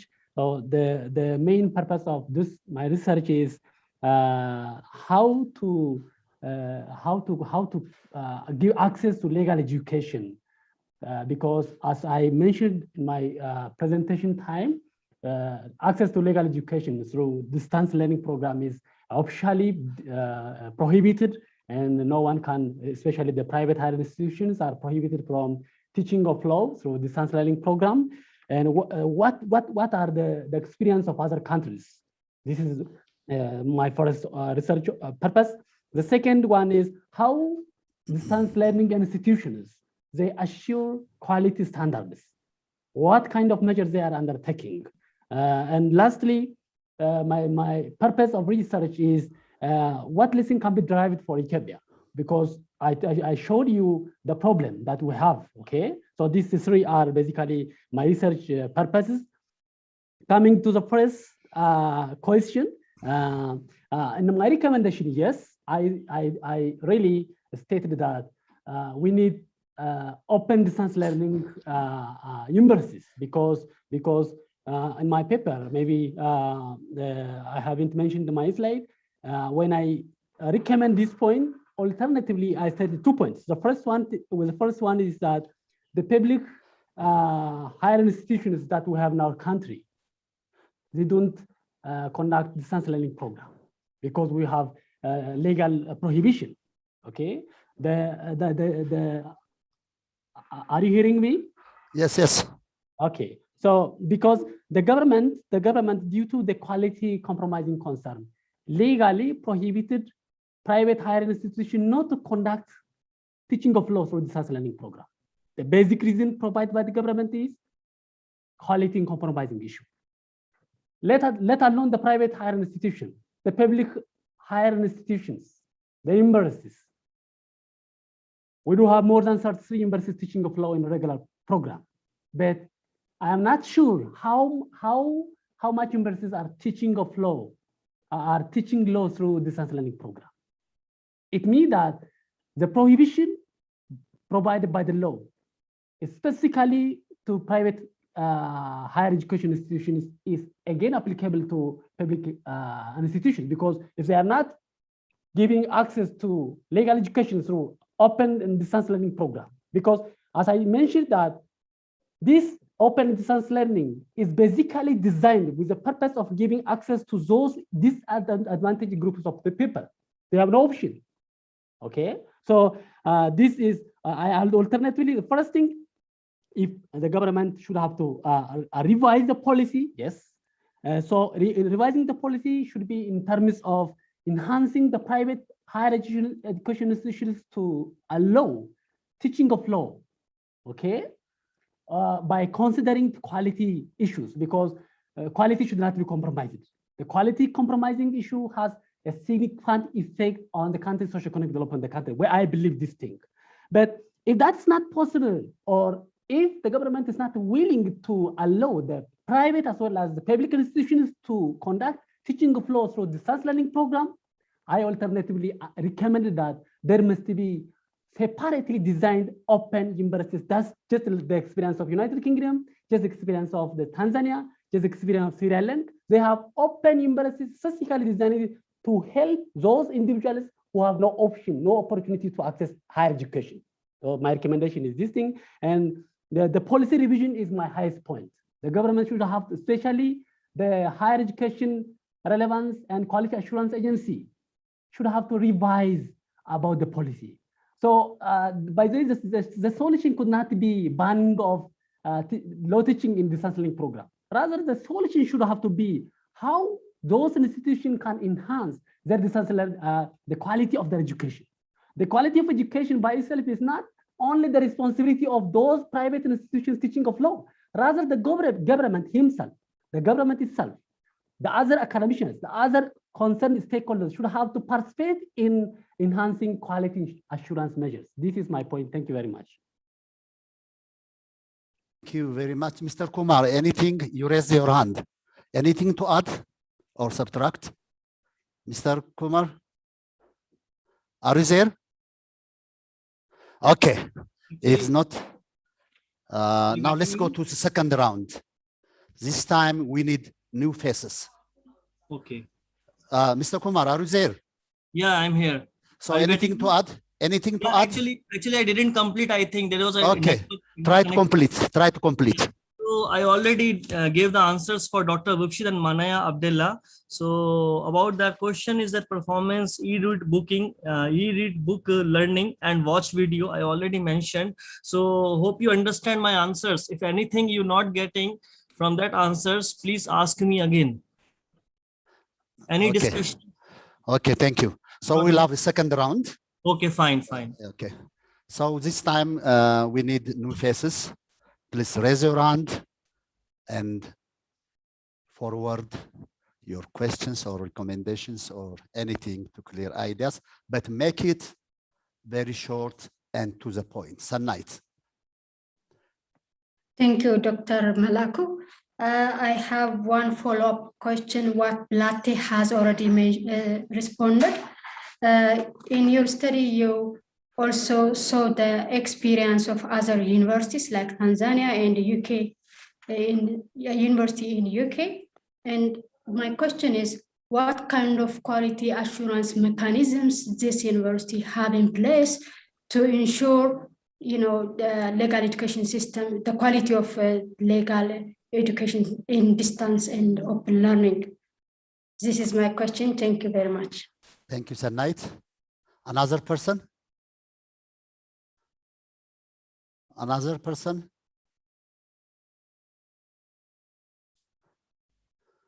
We're expecting more people from open distance learning.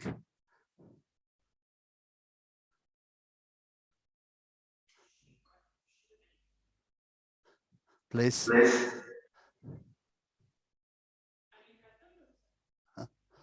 Okay, continue. Bethlehem. Thank you very much, Dr. Melaku. My question is, I think it was, right.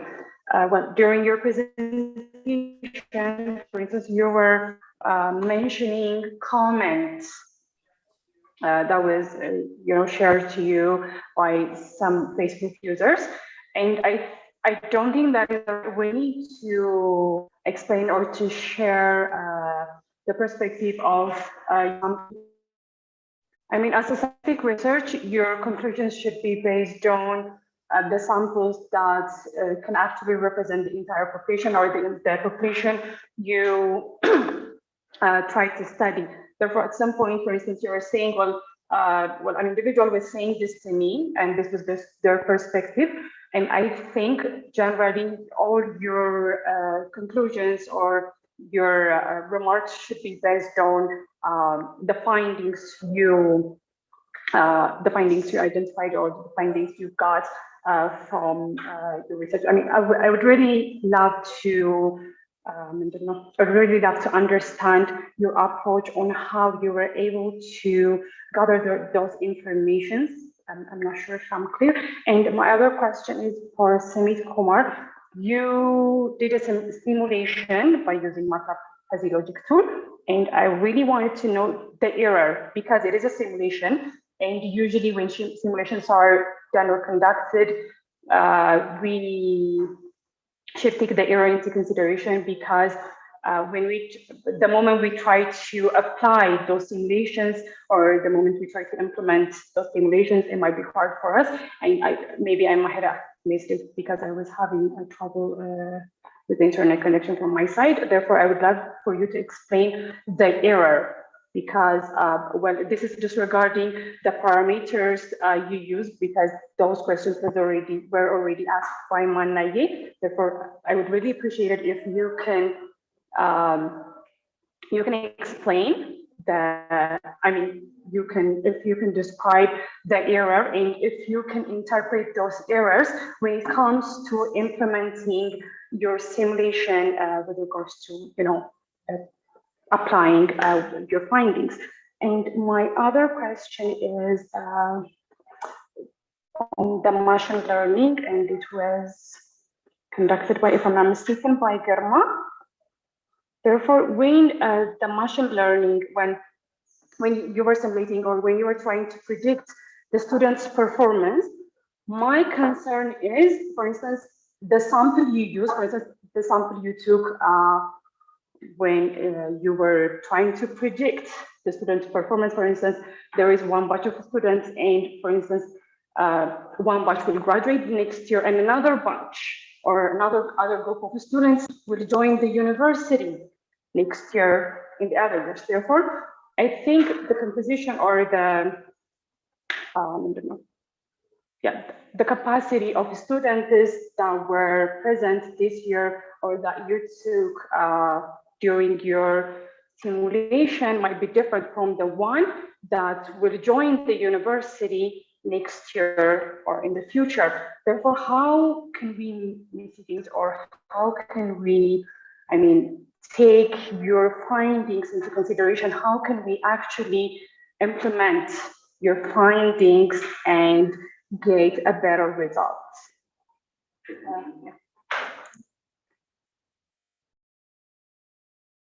Thank you, Bethlehem.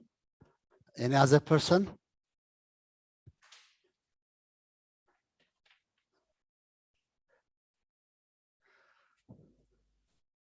Okay, let me ask as a participant. Let me ask. Hello, Dr. Malaku, I have one question. Okay, please continue. Ato Blate from the Redawah University. You have raised in your presentation about internal quality assurance and external quality audit is the best experience foreign universities. Have you tried to notice whether there is such documents in private higher education institutions in Ethiopia? Because as St. Mary's University, we have well-organized internal quality assurance unit. Have you noticed such documents from internal? Thank you. Okay, thank you. Any other person? Okay, let me forward some questions. The first one is to Blate. I'm simply asking you your personal opinion. I'm simply asking personal opinion. You know that legal education has been banned in private higher education in Ethiopia. You know that, Blate. Hello? Blate, are you there? Yes, yes. So I'm asking you your personal opinion. The reason given was that quality. Is quality a peculiar problem for private higher education only? Is there any problem in public higher education as far as quality is concerned? So is that decision is the right decision to ban higher education in private higher education? Because you are working in law department in the Redwa University. Is it legal? I hope you may find some St. Mary University in your library. I'm definitely sure you may find some St. Mary University materials in your library. So is it this kind of a decision, you know, blanket, I can say blanket decision in private higher education, is it a right decision as a law person? I'm simply asking your opinion. Then the next one is to Mr. Kumar. You introduced us with a new fuzzy logic tool in regard to measurement of students' performance. Have you tried to implement this one in your university? I mean, in Wachama University, have you tried? Because your title says in Ethiopia. So it's a big, wide, in Ethiopia, it says Ethiopia. I'm asking you about this implementation. Have you implemented this one in your university? And the last one is for Ato Girma. He says that I'm not clear about KNN. You said KNN produce the best prediction result as compared with others. So what is KNN? I mean, your title says prediction of students' academic performance using machine learning. Is it KNN is a machine learning? Is it, when you said machine learning, are you talking about KNN or machine learning is more than KNN? I need some kind of explanation. The final one is to Yared about Facebook usage experience in teaching. You have concluded that it was not effective. Why it was not effective? Why? What is the reason? Have you tried to modify your content? Have you tried to modify your methodology? Or are you simply using the traditional methodology in using the Facebook? Is there any modification have been made in regard to the content, in regard to methodology? Have you seen from that direction? Okay, thank you very much. You can reflect now. So let me invite all. So let me start from Blate. Okay. Thank you very much. Okay. Questions raised are very important questions. So it means that I raised very argumentative points and many audiences raised the issue, and the issues raised are again very important issues. So thank you for your attention for my works. So let me start from the first question. So my sister Senate raised that how the quality assurance systems were undertaken as a case study university. So as I mentioned before, I selected 4 abroad universities. So teaching distance learning, conducting distance learning. So one thing I can say is that first, in order to assure the quality, they usually, as maybe theoretically, we are also doing the same thing, establishment of quality assurance committees. So many of the case study universities establish committees at the department level, at the college level, at the institute level, and finally, at the university-wide, There are many committees established with the purpose of assuring qualities. This is the first quality assurance system that the Kaiser State universities are utilizing. The second thing is the development of course and teaching material. So in this regard, I can say that there is a kind of collaboration between academicians, between institutions, and between other stakeholders in terms of developing the courses and even the teaching materials. So the teaching materials development and the course development mechanisms are collaborative. So it involved many concerned bodies. So this is the second strategy. Thirdly, what I have said is that external quality assuring system as well as auditing system. So the experience is that, for instance, if a certain private institution is teaching law, so in order to measure the quality of that education, an institution from other institution academicians will come and evaluate the students' performance.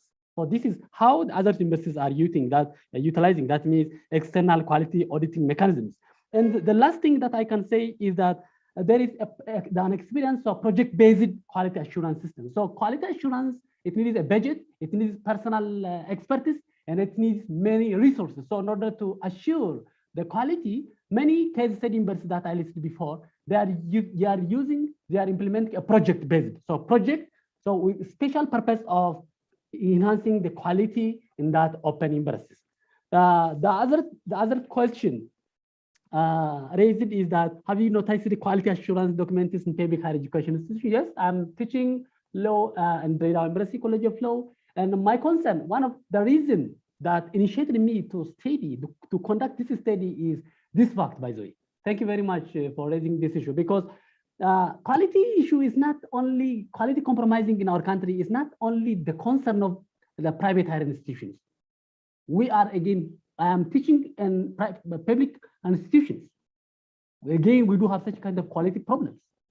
So if there is such kind of problem, rather than banning, rather than delegalizing certain private institutions not to conduct open distance learning, it is advisable to work how to improve. By the way, quality by itself, quality of legal education is not, as I told you before, a simple task.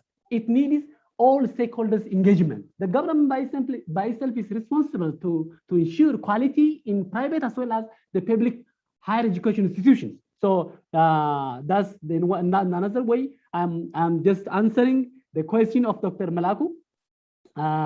Is the quality quality issues peculiar in private institutions? No. The answer is definitely no, because there are many problems in higher education institutions. That's why I'm raising that. Why the government is only sticking on the private higher education institutions? They are not ensuring the quality concern. They are only working for the profit purpose. Is it really the case? So that I'm criticizing, and I made a kind of recommendation in my paper. I think, thank you very much. I took the time. That's all I can say. Thank you, Blate, for your reflection. Now let me invite Yared. Yared.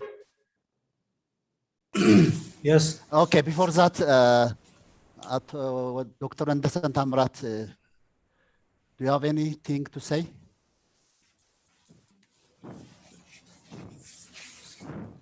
Hello? Okay, Yared. Please continue. Okay. Okay, thank you very much. Why Facebook is not effective for teaching? Because, as to my informant's discussion, because the main aim of using Facebook among Ethiopian students, particularly in my case for PGDT students, is just simple virtual socialization.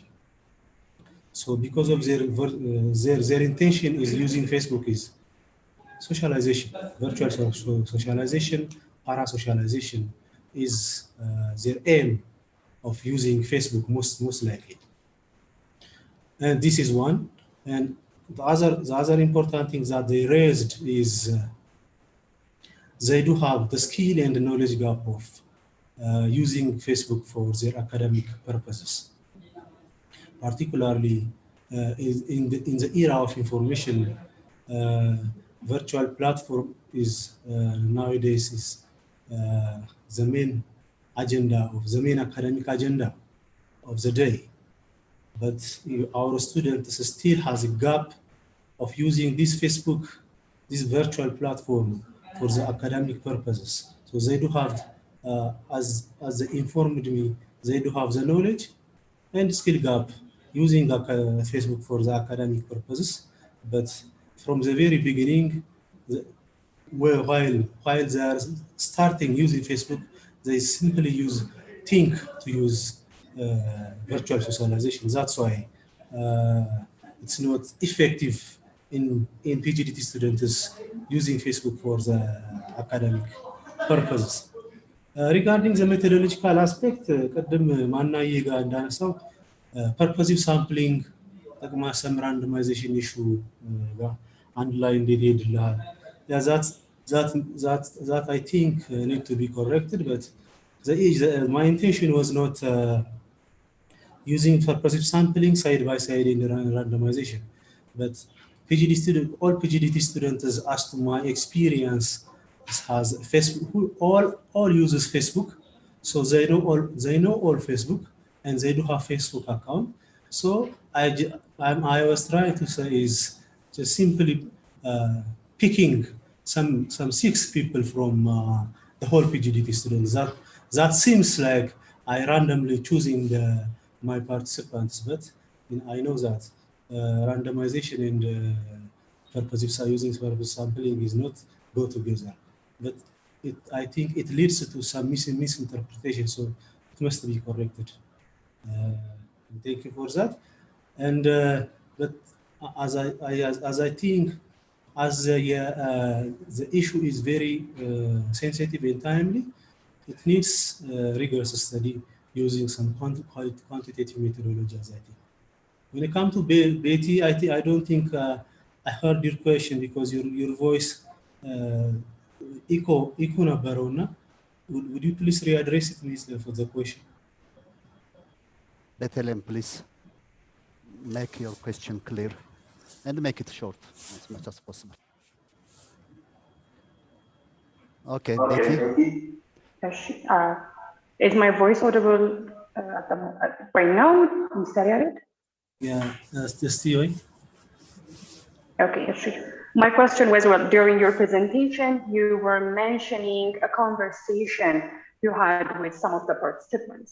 And my concern was to check whether that conversation was included in the samples. And additionally, if my other concern is if you are making generalization or if you are generalizing one thing based on that conversation or a few conversations, I would like to know if that thought or if that comment that was raised by the person you mentioned is shared by others, or the samples you took that were meant to represent your population. Okay, thank you. Actually, yeah, in a qualitative approach, your conversation is taken as your data as your data, but it doesn't necessarily mean that the perception or the experience of your informant is generalized to other people, because it is a qualitative research. Maybe in qualitative research is transferability is possible, but generalization is not possible in qualitative research.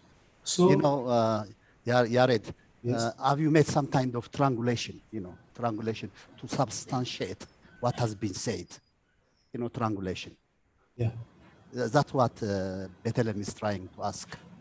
Yes, look, I'm trying to triangulating with some other secondary resources. My findings of the study is triangulated with other different secondary sources or by other studies. So I do have similar findings in Ethiopia and also in other countries. Yes, but if your question is about are you generalizing it? No, I'm not generalizing it. But if clearly writing down the context while you are doing the research. If you clearly stating the context, specific context of your case, maybe it's possible to transfer into the other similar contexts. So I do that, but not, I'm not generalizing it. Thank you very much. Okay. You didn't answer my question. Okay. Regarding, have you tried to modify the content of your subject? Have you tried to modify your methodology, or your evaluation system has been, revised in such a way to fit the new platform? Have you tried that one? Okay. Have you tried to see the effectiveness from this angle? Still, I'm a student. I'm not practically doing it. Okay. Thank you. Mr. Matir, are you there?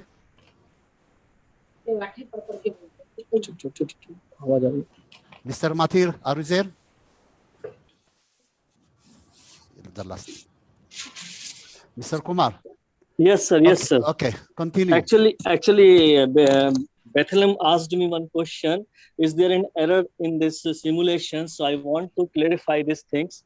That actually what happened here in this MATLAB simulation, I put the input factors, and whatever I'm using here, that is based upon the simulation basis. So exactly the results are coming here close to the accurate value. And I have not verified with the students' original marks. So in case of, if we compare with the simulation and practically the reality of the marks, so there will be definitely one error surely will come. So I have not analyzed the students' marks in practically. So I just make a model based upon the parameters, and according to that, I am using the Mamdani style of this fuzzy logic tool. And the simulations, whatever is present, there is no error from the software side. But when we compare with the actual results of the students, definitely there will be some margin will come. So this is my answer regarding that question of Bethlehem. I hope she understand my answer. Okay. Have you finished? Yeah. If anything other, we can discuss, no problem. Okay. Now, Ato Girma. Okay, just okay. Hello? We hear you. Please continue. Okay. Since I am co-author, I can react to the questions raised from you. There is a question about what kind of sample you have used for your study. Just we didn't apply to all of the school of existing in the Chamo University. We only focus on students of under competing schools. So we used only a school of competing students' data. There is another question which is raised from Betty. How do your system can be applied to all the students throughout the year, because the students' capability can be varied from year to year. Actually, the constraint is data. The data that we feed into the model can be the constraint to just define the status of the students. So data is the mandatory or the constraint to decide the status or the performance of our model. And how do it can be applied?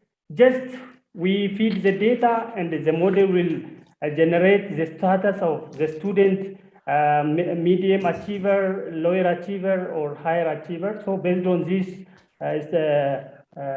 status, we can give other extra decision for the students. There is a question raised from Dr. Malaku. What is KNN? Just KNN is a machine learning, a popular machine learning algorithm, which is a deep learning algorithm specifically, which is based on a graph-based algorithm. So these are the questions raised, I think. Thank you very much. With this, I wound up the discussion. So now I call upon Bethlehem for the remaining activities, I mean, regarding the closing ceremony. Thank you very much. Thank you very much, Dr. Melako, for a wonderful session. Now we're about to complete the seminar, but before we do that, I would like to give the floor to Ms. Sanait Gintahun, the Director of Research and Knowledge Management Office at St. Mary's University. Ms. Sanait Gintahun, over to you. Thank you, Bethlehem. Dear presenters, colleagues, ladies and gentlemen, the 9th Open and Distance Learning Seminar, which was organized by our office RACMO in collaboration with College of Open and Distance Learning, has come to an end. The seminar is specifically organized for researchers, practitioners, private and public sector representatives interested in open and distance learning. In the past 8 years, more than 32 paper presenters reflected their research findings and views about open and distance learning. In today's event, we witnessed 4 excellent presentations, despite the internet connectivity challenge we faced. The presentation ranges from access to legal education, Facebook usage in teaching learning process, evaluation and prediction of distance students' academic performance. Ladies and gentlemen, today's event is not the only research event our office organizes. Yesterday, we held the 13th multidisciplinary seminar, whereby 11 papers were presented. And in less than 2 weeks, we will hold the 19th International Conference on Private Higher Education in Africa. The conference will be held virtually with the major theme, African higher education and its contribution to self-reliance. The conference is expected to be attended by researchers, university leaders, policymakers from Ethiopia and abroad. Thus, I would like to use this opportunity to invite you to attend the conference and spread the word of mouth for those interested in attending such academic events. Finally, I would like to thank all who contributed for the realization of this event. This includes you paper presenters, College of Open and Distance Learning, the ICT Development and Support Unit, the International Relations and Communication Office, the Master of Ceremony, the Chairperson, and the participant for attending and contributing to the discussions. My office are truly grateful for your valuable contribution. I would also like to give a special thanks for the Vice President for Research and International Relations Office for the uninterrupted support and guidance. Once again, thank you all for the fruitful event. And with this, I declare the seminar closed. Thank you. Thank you.